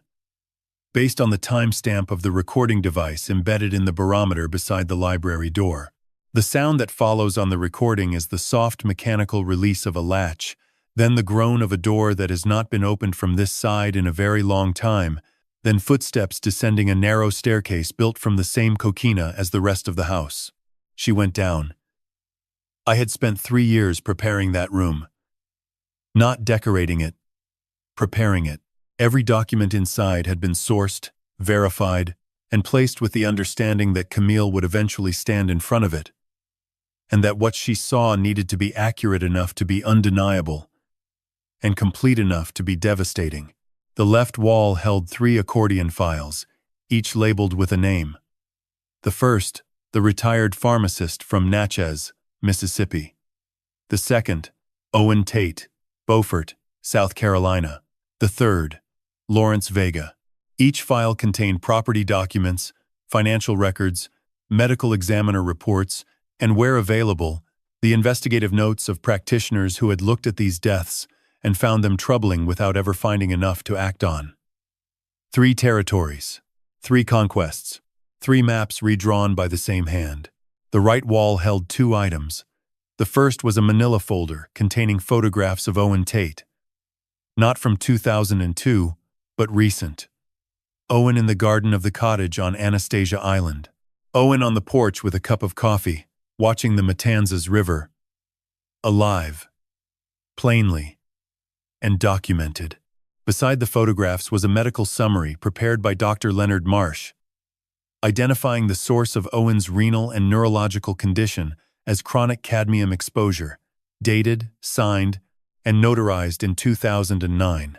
The second item on the right wall was a single file folder, thicker than the others, labeled in my handwriting with Camille's full legal name and the year 1998. She had been 29 years old in 1998. I had wanted her to understand that I had known about her longer than she had known about me. The center table held one additional item. A photograph, unframed, set face up, under a small lamp I had left running. Two men in their late 20s standing outside the Bodleian Library at Oxford in the spring of 1973. They were not looking at the camera with particular seriousness. It had the quality of a photograph taken between other things, the way photographs taken by friends usually do. On the back, in ink that had faded but remained legible, was a caption in my handwriting. Edmund Blackwell and Lawrence Vega. Oxford. Michaelmas Term, 1973. The recording captures what happens next, with a precision I could not have scripted. A sharp intake of breath. A sound that might be the photograph being set back down, or might be something else entirely. Then the heavier sound of a file folder hitting the stone floor. Then nothing. 51 seconds of complete silence. I have listened to those 51 seconds many times since. I believe they are the sound of a woman who has spent 30 years drawing maps of territories she believed she controlled, realizing in the space of a single moment that she had been standing on someone else's map the entire time. That every border she had drawn, every coastline she had charted, every territory she believed she had conquered, had been surveyed and measured and documented by a man she had dismissed as a half-blind collector of paper no one wanted. On the table beside the photograph was a sealed envelope. Inside, a single sheet of paper, handwritten. Hello, Camille. I have been waiting a very long time for this. She did not leave the house. She did not call anyone that night. The recording confirms it. She stayed in the room for 19 minutes, after opening the envelope, then climbed back upstairs and went to bed. She was not fleeing. She was calculating. A woman like Camille, cornered, does not run. She looks for the one move that might still change the outcome, and I knew. Lying in a hospital bed I did not need. Listening to the silence of a house whose walls had finally given back what they had been holding. Exactly what she would calculate. She was going to come back to that hospital room. She was going to come back with something in her hand that she was confident would solve every problem she had. All I needed was for her to bring it close enough to the line that ran into my arm. Camille Fontaine had killed 2 men. Each time with patience, precision, and the right compound delivered in the right quantity at the right moment. She was not a violent woman, in any conventional sense. She did not rage, did not threaten, did not leave the kind of evidence that violence tends to produce. She understood, at a level most people never reach, that the cleanest death is the one that requires no explanation. A man with deteriorating vision, documented hypertension, found unresponsive in a hospital bed in the early hours of the morning. That is not a crime scene. That is a sad conclusion to a medical file. She had built that medical file herself over 4 years. One observed symptom at a time. What she did not know was that I had been building something else, entirely. The recording devices at Blackwell House captured her 3 days of preparation with the same fidelity they had captured everything else. She did not panic after the room beneath the library. She did not make calls she should not have made. She moved through the house with the composure of a woman who has been cornered before and has learned that composure is the only reliable asset available in those moments. She studied the nursing schedule at Flagler Hospital. I later confirmed she had obtained it through a contact at the hospital's administrative office, a request framed as a family member wanting to ensure consistent care. She identified an 11-minute window between the 2:15 and 2:26 rounds on the overnight shift. She chose succinylcholine. It was, from a forensic standpoint, a sophisticated choice. Succinylcholine is a depolarizing neuromuscular blocking agent used routinely in surgical settings. In therapeutic doses, it facilitates intubation. In a bolus injection delivered directly into the bloodstream of a man not connected to a ventilator, it causes respiratory paralysis within 60 seconds. Death follows within minutes. The compound breaks down rapidly into succinylmonocholine and choline, both naturally occurring substances. Unless a pathologist has specific reason to run a targeted assay and compare results against the patient's baseline, the cause of death reads as respiratory failure. In a 70-year-old man with a documented history of declining health, no one would have specific reason to look. Camille had done her research. She always did. She arrived at Flagler Hospital at 2:08 on the morning of November 12th. She used the family access card the hospital had issued her in October, when my condition had first been described to staff as uncertain. The overnight nurse at the third-floor station noted her arrival in the visitor log and waved her through. A concerned wife, visiting her ailing husband in the small hours, was not an unusual occurrence. The room was dim. The equipment produced its ordinary sounds. The soft rhythm of the cardiac monitor. The low mechanical hum of the IV stand. I appeared to be asleep. She worked quickly. The vial came from her coat pocket. She uncapped it. Located the injection port on the IV line. A standard Y-site connector, positioned midway along the tubing, and inserted the needle with the steadiness of someone who had learned exactly how this was done. She depressed the plunger. What she did not know, what she could not have known, was that the IV line had been modified. 3 weeks earlier, Dr. Leonard Marsh had performed what the nursing staff understood to be a routine equipment adjustment. What he had actually installed between the IV bag and the Y-site connector was an inline sampling chamber, a medical-grade device approximately the size of a thumb, designed to capture and retain a small volume of any fluid passing through the line at the point of injection. The IV bag itself had been replaced with a bag of normal saline, sterile, harmless, chemically inert. Whatever Camille introduced into that line would go into the chamber. Nothing from that point would reach my bloodstream. The chamber sealed automatically upon contact with the injected compound. It was removed by Dr. Marsh within 90 seconds of Camille withdrawing the needle, labeled with the date, time, and chain of custody documentation, prepared in advance, and handed directly to Detective Ray Solis. The lights came on. I opened my eyes. I reached up and removed the thick glasses from my face, folded them once, and set them on the bedside table. My vision was, as it had been for the entirety of our marriage, perfect. Then I sat up in the hospital bed. It was the most satisfying single movement I had made in 4 years. Camille turned. Her face passed through several expressions very quickly before settling on nothing, the particular blankness of a person whose mind is moving faster than her features can follow. Harlan was in the chair in the corner of the room, where he had been sitting since midnight. Still and quiet in the way he was always still and quiet. 2 plainclothes detectives stood in the doorway. Ray Solis stepped forward from beside the window where he had been standing for 40 minutes. The hospital's security camera in the hallway had recorded Camille's arrival, her entry into the room, and the timestamp of every movement. A second camera, interior, had recorded the rest. Solis held up his badge. He said her name. He told her she had the right to remain silent. Camille looked at the sealed evidence bag in his other hand. The sampling chamber already labeled, already documented. She looked at it for a long time. Gabriel appeared in the doorway behind the detectives. He was carrying 2 folders.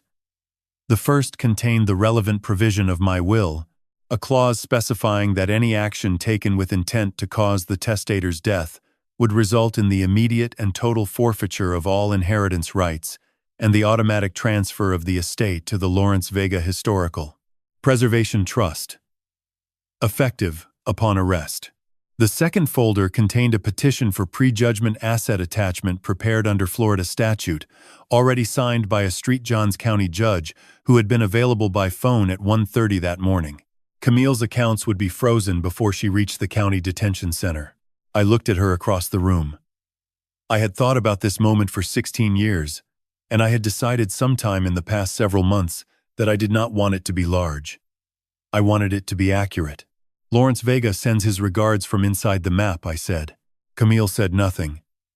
They put the handcuffs on her, and she did not resist, and she did not speak. The last thing she looked at before they walked her out of the room was the small sealed chamber in the evidence bag. The thing that had turned her most reliable instrument against her. I watched the door close behind her. Gabriel set the second folder on the bedside table and looked at me with the expression of a man who has just completed something that cannot be undone. "The accounts are frozen as of 2/47, he said. I nodded. "The second set of filings," I said. "Not Camille's." He understood. He picked up the folder and walked back into the hallway. The night was not finished. It had only reached the end of its first half. By 5:17 that morning, the St. Johns County Sheriff's Office had processed Camille Fontenay Blackwell through intake. Her fingerprints were in the system before the sun cleared the Bridge of Lions. I was still at Flagler Hospital, sitting upright for the first time in 3 weeks without the thick glasses, watching the sky shift from charcoal to copper through the east-facing window. Harlan brought coffee from the nurse's station. It was terrible coffee. I drank all of it. Detective Ray Solis returned at 6:15 with a preliminary report. The inline sampling chamber had preserved approximately 4.7 milliliters of solution containing succinylcholine chloride at a concentration consistent with a lethal bolus for a male of my weight. Chain of custody was unbroken. Dr. Leonard Marsh had installed the device. The automatic seal had triggered at 2:19. Solis had received the chamber at 2:21, and it had been logged into the St. Johns County evidence room at 3:44. 4 timestamps. 4 signatures. 1 unambiguous substance. Gabriel arrived at 7 with a manila folder and a look I had seen only once before on his father's face the night Lawrence realized Camille had altered the insurance documents. Gabriel set the folder on the bedside table and said, "The judge signed the prejudgment attachment order at 1:30 this morning. Every account linked to Camille Fontaine, Camille Blackwell, or Camille Tate was frozen at 2:47. Total frozen balance across 11 accounts. $412,609. I asked about the house. Gabriel confirmed that Blackwell House remained titled solely in my name and had been excluded from the community property presumption by the prenuptial agreement Camille herself had insisted upon in 2020. She had wanted the clause to protect what she planned to acquire.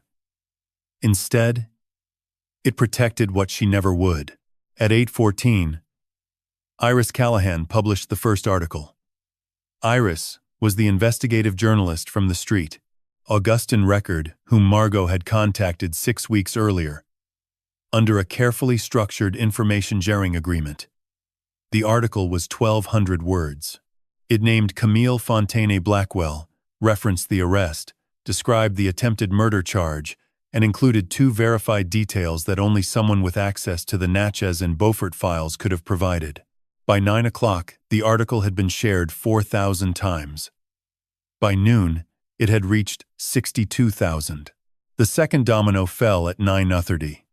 Gabriel filed a civil complaint in St. Johns County Circuit Court on behalf of 2 parties, the estate of Lawrence Vega and the Lawrence Vega Historical Preservation Trust.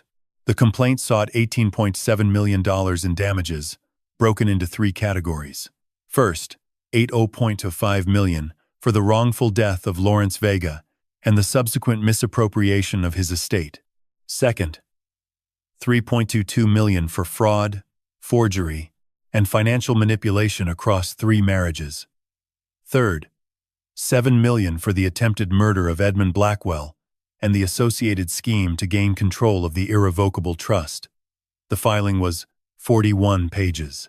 Gabriel had been writing it for 2 years, Phoebe learned about the arrest at 10:15. Not from a family member, but from a push notification on her phone. She was in a rented apartment on Cordova Street. The lease signed, 4 days after the DMCA suspensions, paid with a portion of the $100,000 deposit that Meridian Digital had dispersed before activating the liquidated damages clause. She had approximately $23,000 remaining in her personal account. Her 11 brand partnerships had terminated. Her 3 social media accounts remained restricted. She called Gabriel's office at 10:22. His paralegal informed her that Mr. Vega was unavailable. At 11 o'clock, I signed discharge papers. Dr. Marsh performed a final examination and noted for the record that my visual acuity was 20/20/20 in both eyes and had been for the duration of the hospital stay.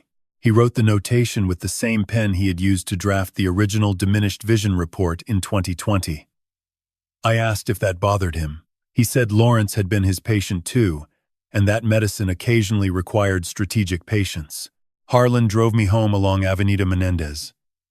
The coquina walls of Blackwell House looked different in mid-November light, sharper, as though the house itself had removed a pair of unnecessary glasses. I walked through the front door, past the second-floor hallway where the third Portuguese coastal survey tube still sat 4 inches to the right, and entered my study. The room beneath the maps was sealed. I did not need it anymore. I sat at my desk and opened the leather briefcase I had purchased in 1989 for $8. Inside were the same documents I would carry to the courthouse 2 months later. 16 years of bank statements, notarized affidavits, medical analyses, audio transcripts, and a single folded piece of paper from a rolled nautical chart. Lawrence's handwriting, Lawrence's warning, Lawrence's map. That afternoon, Gabriel obtained a temporary restraining order barring Camille from Blackwell House from contacting me and from accessing any account associated with the Lawrence Vega Historical Preservation Trust. Phoebe was not named in the order, but Gabriel's paralegal called her at 3:15 to inform her that her personal belongings would be packed and delivered to her Cordova Street apartment within 48 hours. The call lasted 90 seconds. By evening, the article had reached 114,000 shares. Cable news picked up the story. A retired FBI profiler appeared on a Jacksonville station and described Camille's pattern as textbook Black Widow escalation. Pharmaceutical, structural, then chemical, each method chosen for plausible deniability. Each one slightly bolder than the last. He did not know about Owen Tate yet. That revelation would come later, in the courtroom, when it would matter most. I ate dinner alone for the first time in 4 years. Harlan offered to stay. I told him to go home. I sat in the kitchen with the copper light fading through the west window and thought about Lawrence, about the October night in 2008, when I stood at the base of the Castillo stairs and decided that patience was not a feeling but an instrument. 16 years, 3 dead husbands, 1 survivor in a wheelchair on Anastasia Island, 1 note hidden inside a map. The dominoes had started falling, and every single one of them was marked with a name Camille had once believed was erased. Tomorrow. The courtroom. Camille Fontaine Blackwell posted bail on November 18th. The amount was $2.5 million, secured through a bond arranged by Gerald Hawthorne, a defense attorney from Jacksonville, whom she had retained within 48 hours of her arrest. I do not know how she contacted Hawthorne from the St. Johns County Detention Facility, but I know that Hawthorne had represented 2 other clients accused of poisoning in the past decade. He was not cheap. He was not sentimental. He was exactly the kind of lawyer a woman like Camille would find. The bail conditions were specific. Camille was required to surrender her passport, remain within St. Johns County, wear a GPS ankle monitor, and maintain no contact with me, with Harlan, or with any witness listed in the state's preliminary filing. She moved into a furnished rental on Marine Street, 6 blocks from the courthouse. I learned this from Detective Solis, who called me on the 19th to confirm that the monitor was active and that Camille had complied with every condition. She was not stupid. She had never been stupid. That was precisely what made her dangerous. What she did next confirmed it. On November 22nd, 4 days after posting bail, Camille contacted David Inman, a mid-level antiquities broker, who operated out of a narrow office on Charlotte Street. Inman specialized in colonial Dira documents and had a reputation for moving inventory quickly without asking questions that slowed transactions. I had known Inman for 15 years. He had purchased 3 minor pieces from my shop, and I had declined to sell him 4 others because his provenance documentation was, to put it generously, optimistic. Camille offered Inman a map. She described it as a 1,565 Spanish coastal survey of the Street Augustine Inlet, hand-drawn on period-consistent vellum, bearing notations in 16th-century Castilian script. She claimed it had been part of a private collection she had inherited from her late husband. She did not specify which husband. She asked Inman to broker a private sale and suggested a price of $280,000. Inman called me that afternoon. Not because he suspected the map was fraudulent, but because he wanted to confirm its provenance before committing to the sale. He described the piece in detail. I listened carefully, asked 3 questions about the ink oxidation patterns, the vellum grain direction, and the binding hole spacing, and told Inman I would examine it the following day. I did not need to examine it. I already knew the map was a forgery. It was mine. I had created it in the summer of 2023, 14 months before Camille's arrest, as part of a series of high one-value items placed strategically throughout Blackwell House. The 1,565 survey was one of 3 fabricated pieces, each designed with a single invisible flaw that only a trained cartographic analyst would detect. The vellum was authentic, sourced from a 17th-century Portuguese ledger I had deconstructed. The ink was handy-mixed iron gall, aged using a controlled humidity process I had developed over 40 years. The Castilian script was accurate to the period, but the coastline contour at the mouth of the inlet contained a deliberate 6-degree azimuth deviation from every known 16th-century Spanish survey of the region. It was a signature. My signature. I had placed the map in a climate-controlled drawer in the second-floor study, alongside 2 authentic pieces worth a combined $91,000. Camille had taken it sometime between October 29th, when she discovered the hidden room, and November 12th, when she attempted to kill me. She had taken it because she believed it was real, because she believed it was worth enough to fund her defense, and because she believed I was too blind to notice it was missing.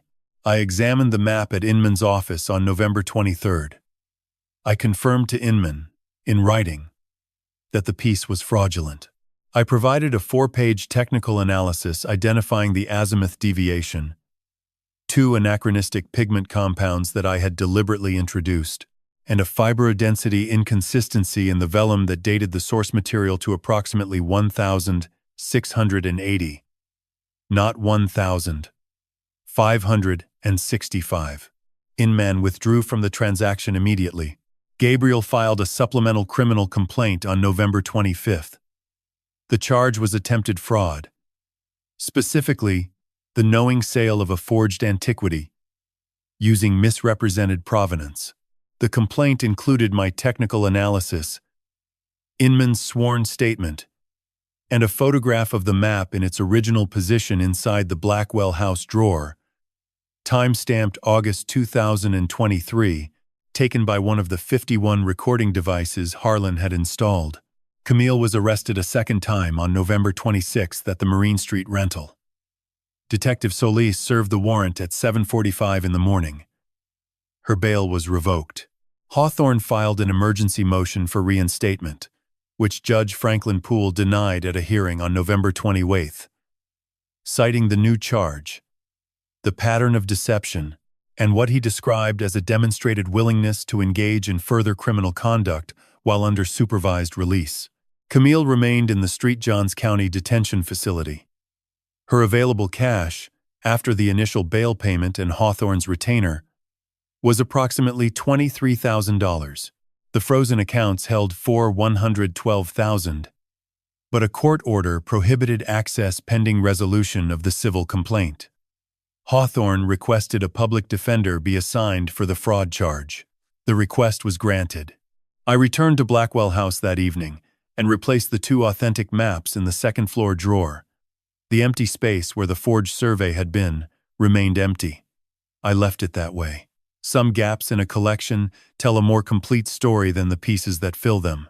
The trial was set for December 16th. Owen Tate had not yet spoken a word in public. That was about to change. The courtroom in the St. Johns County Courthouse smells like old wood and recycled air.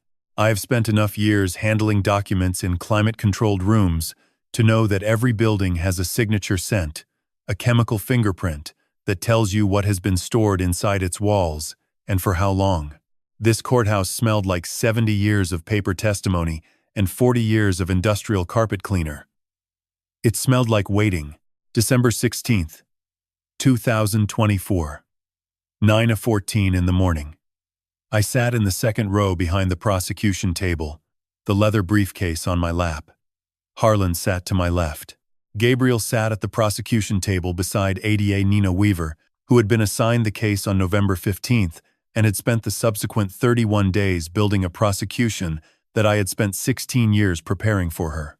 Camille entered from the side door in a St. Johns County jumpsuit. Gerald Hawthorne walked beside her. She looked thinner. Her hair was pulled back in a way I had never seen during our marriage. Tight, functional, stripped of the careful architecture she normally maintained. She did not look at me. She looked at the judge's bench, then at the gallery, then at the empty witness chair. She was counting. She was always counting. Judge Franklin Poole called the proceedings to order. Weaver's opening statement was precise and lasted 11 minutes. She outlined 3 charges: attempted first-degree murder via chemical agent, attempted fraud through the sale of a forged antiquity, and a pattern of criminal conduct spanning 3 marriages and 26 years. She referenced the succinylcholine sampling chamber, the frozen accounts, the forged map analysis, and the audio recordings from Blackwell House. She told the jury of 6 that they would hear from a witness who had been presumed dead for 15 years. Hawthorne's opening was shorter. He argued procedural overreach, questioned the legality of the recording devices, and suggested that Edmund Blackwell had orchestrated an elaborate entrapment. He used the word obsession 4 times. He did not mention Lawrence Vega. The first witness was Detective Ray Solis. He testified for 47 minutes, walking the jury through the timeline of November 12th. The hospital room setup, the inline sampling chamber, the 4 time-stamp chain of custody, and the arrest. Hawthorne cross-examined for 22 minutes, focusing on whether Solis had obtained proper warrants for the hospital surveillance. Solis confirmed that the recording devices in the hospital room operated under the same Florida one-party consent statute that governed the Blackwell House recordings. Hawthorne objected. Poole overruled. The second witness was Dr. Leonard Marsh.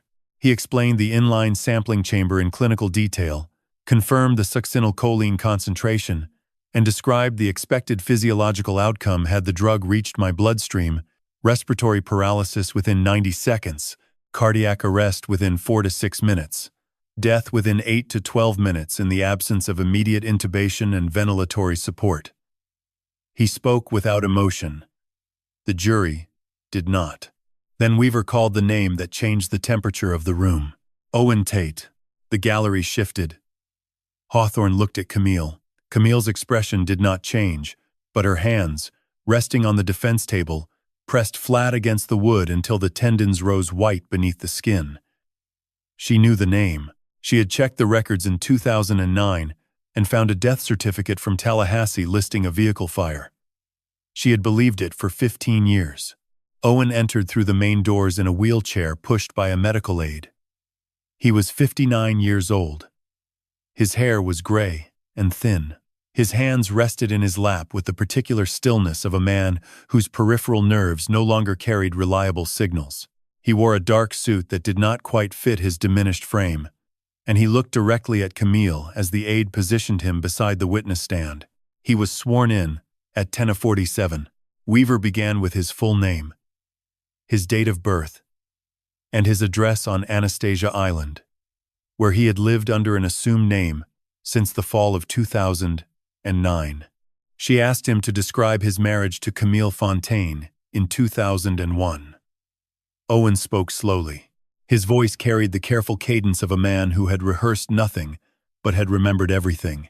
He described meeting Camille at a Beaufort art walk. He described a 6-month courtship that felt deliberate in retrospect. Every conversation steering toward his finances, his health insurance policy, his family medical history. He described the marriage, the subtle onset of fatigue 3 months after the wedding, the metallic taste that appeared and disappeared, the progressive weakness in his legs. He described waking one morning unable to stand, and Camille's calm reaction, as though she had been expecting it. He described the divorce, filed by Camille after his hospitalization, and the prenuptial clause that granted her $430,000 upon dissolution. He described the years that followed. The wheelchair, the kidney function monitoring, the neurologist in Charleston who finally identified chronic low-dose cadmium exposure and asked Owen if he had worked in a battery factory or a pigment processing facility. Owen had not. He had been a high school history teacher. Weaver introduced the sealed evidence from the First Atlantic Vault in Jacksonville. Hair and nail samples collected by Dr. Marsh in June 2009.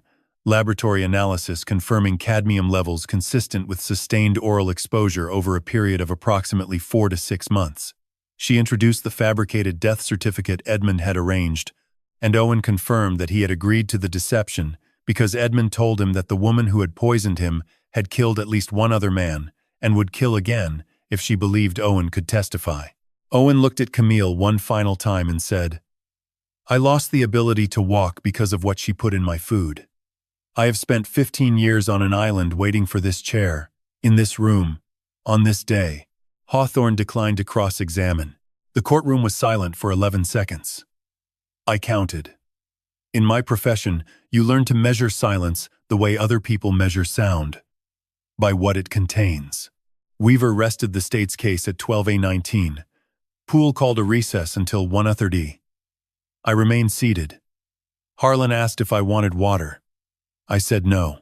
I wanted to sit in this room that smelled like old paper and listen to the absence of Camille's voice, because for 16 years her voice had been the only map I followed, and now the territory had finally been surveyed, measured, and entered into the record. The verdict would come. But Owen's words had already drawn the boundary line, and there was no coastline left for Camille to redraw. The jury deliberated for 4 hours and 19 minutes. I know, because I sat in the corridor outside courtroom B with the leather briefcase across my knees and counted every minute on the walnut clock mounted above the water fountain. Harlan sat beside me reading a paperback novel he had carried in his jacket pocket for 3 weeks. He never turned more than 2 pages in any sitting. I suspect he read the same chapter repeatedly, finding comfort in its predictability. I understood that impulse. At 4:33 in the afternoon, the bailiff opened the door and called us back inside. Camille stood at the defense table. Hawthorne stood beside her. His posture had not changed since the morning, but his briefcase was already closed, and I noticed that the yellow legal pad on the table was blank. He had stopped writing during Owen's testimony and had not resumed. Judge Poole asked the foreperson to read the verdict. Guilty on the first count, attempted first-degree murder by chemical agent. Guilty on the second count, attempted fraud through the knowing sale of a forged antiquity with misrepresented provenance. Guilty on the third count, engaging in a pattern of criminal conduct constituting racketeering activity under Florida Statute 895.03. Camille did not move. She stood with both hands flat on the defense table, the same posture she had held when Owen entered the courtroom that morning, and she looked at Judge Poole with an expression I had studied for 4 years across the dinner table at Blackwell House. It was the expression of a woman recalculating. Even now, even with the territory fully surveyed, the borders confirmed, and the legend written in permanent ink. She was still looking for an unmapped passage. Poole scheduled sentencing for January 6th, 2025. He ordered Camille remanded without bail. Hawthorne requested a continuance. Poole denied it. I watched them lead Camille through the side door. She paused at the threshold and turned her head, not toward me, but toward the gallery behind me. I followed her gaze. Phoebe was sitting in the last row, alone, wearing a gray coat I did not recognize.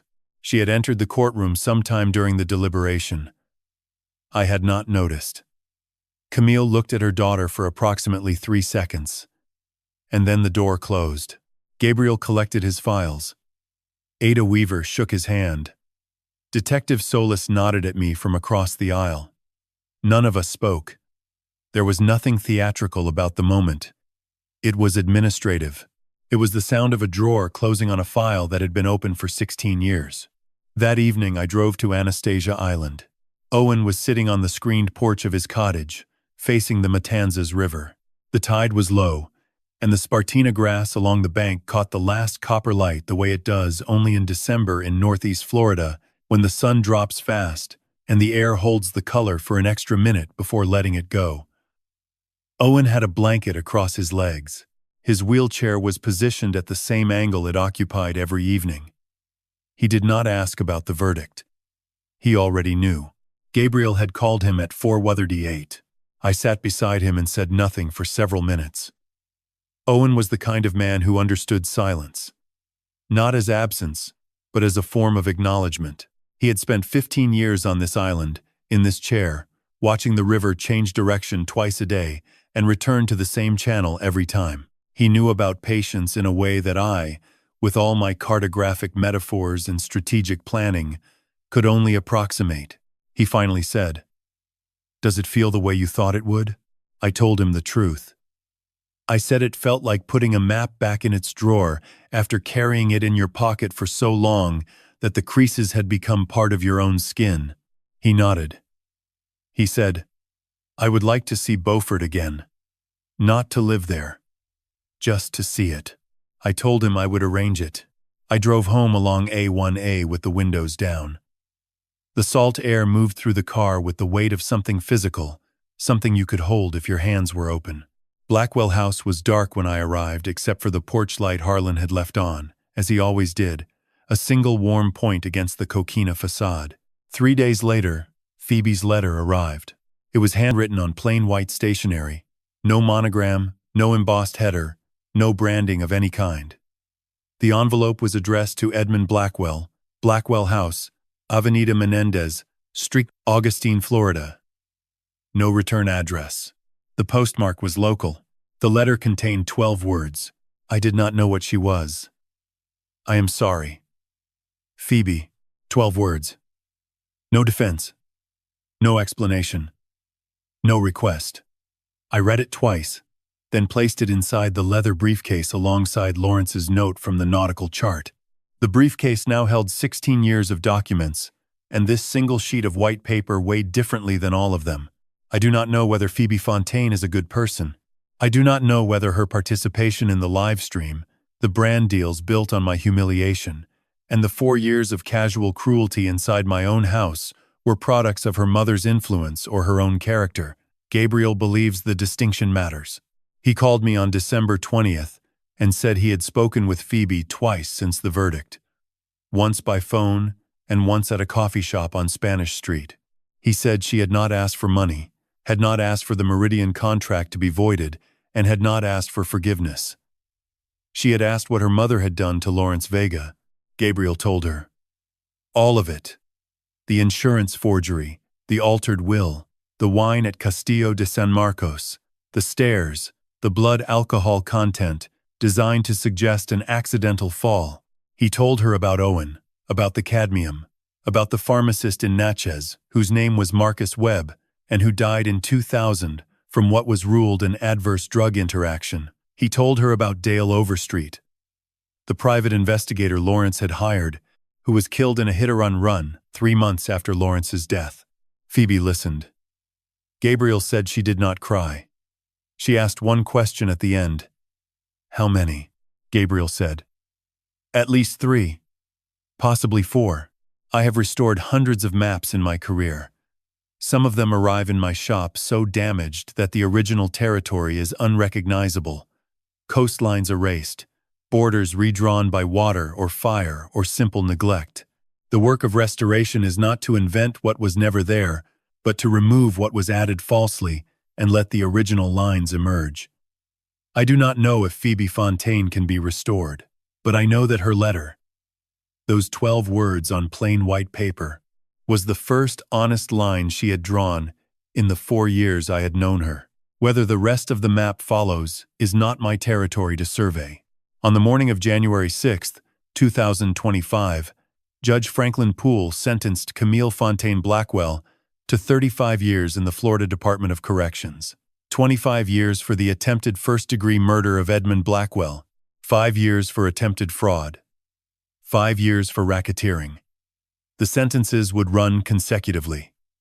Poole noted, in his sentencing remarks, that the defendant had demonstrated a sustained and calculated pattern of predatory conduct across multiple relationships, multiple states, and multiple decades, and that the court found no mitigating evidence of remorse, cooperation, or rehabilitative potential.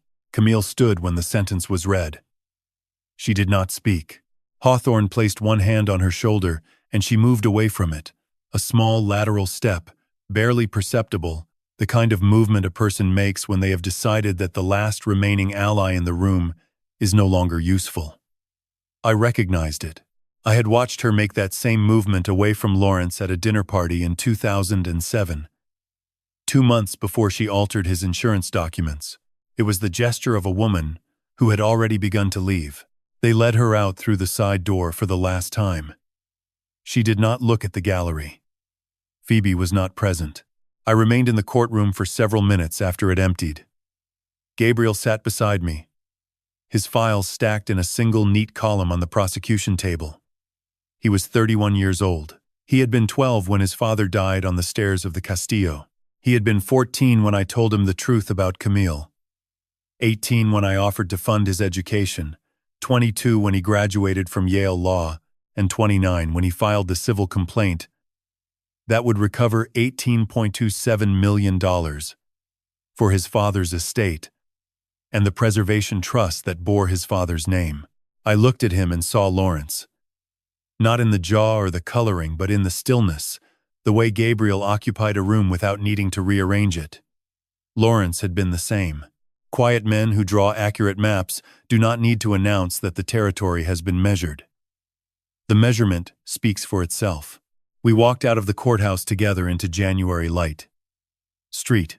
Augustin in winter has a particular quality of brightness that I have never encountered in any other city. The coquina walls reflect the low sun in a way that makes every surface appear both ancient and immediate, as if the buildings are remembering and experiencing the light simultaneously.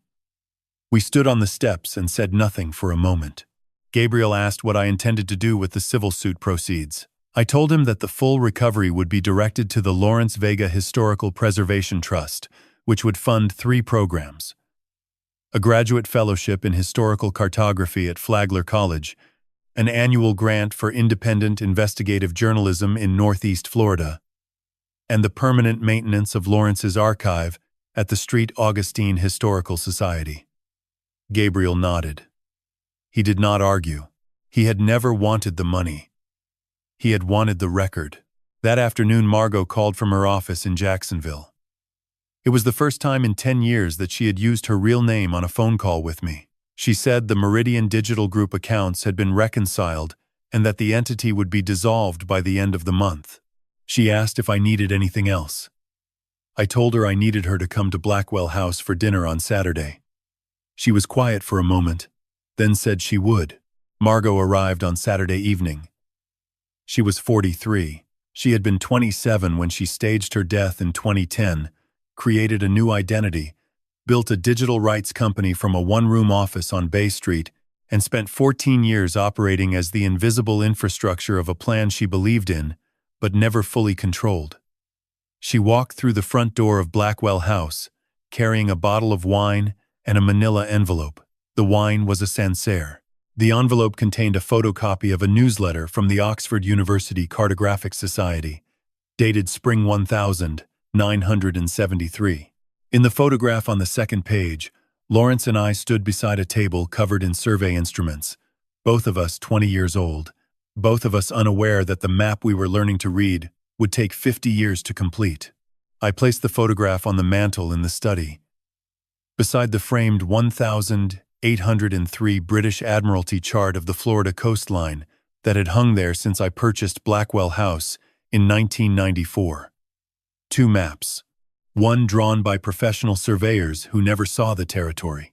One taken by a stranger at a university event who did not know she was documenting the first line of a story that would not end for half a century.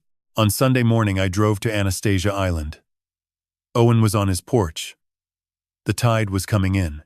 I told him that Camille had received 35 years and that the evidence he provided had been cited in the sentencing remarks. He listened, looked at the river and said, "I would like that trip to Beaufort now." I told him we would go in the spring, when the azaleas along Bay Street were in bloom and the air along the waterfront carried the weight of salt and new leaves. He said that sounded like something a cartographer would say. I told him it was something a friend would say. I returned to Blackwell House and sat in my shop on George Street for the remainder of the afternoon. The bell above the door rang twice. A tourist from Vermont asked about a framed 1,742 Spanish survey of the Matanzas Inlet. I told her the history of the map, the surveyor who drew it, the corrections made by a later hand, the water damage in the lower left corner that had been stabilized but never fully repaired. She purchased it for $1,100. I wrapped it in acido-free tissue and placed it in a cardboard tube and thanked her for her care. After she left, I opened the leather briefcase. $8. $1,989. A flea market in Tallahassee. I removed every document, every affidavit, every recording transcript, every photograph, every sealed evidence receipt, and Lawrence's note from the nautical chart. I placed them in a fireproof archival box and carried the box to the room beneath the maps. I set it on the center table, beside the space where the Oxford photograph had been before I moved it to the mantel. The briefcase was empty for the first time in 16 years. I closed it. The leather creaked the way it always had. A sound, like a very old door, opening onto a room you had forgotten existed. I carried it back upstairs and set it on my desk. There is a principle in cartography that most people never learn. The most important line on any map is not the coastline, not the border, not the route marked in red from one city to another. The most important line is the first one. The first line establishes the scale. It tells the reader how to measure everything that follows. If the first line is honest, the map can be trusted. If the first line is false, every distance, every boundary, and every destination drawn after it will be wrong. I spent 16 years drawing a single map. It began with a note hidden inside a nautical chart and ended with a sentence read aloud in a courtroom in January. Every line I drew was measured against the first one Lawrence gave me. The map she drew for me was a lie. Every border was fake. Find where the real ones end. I found them.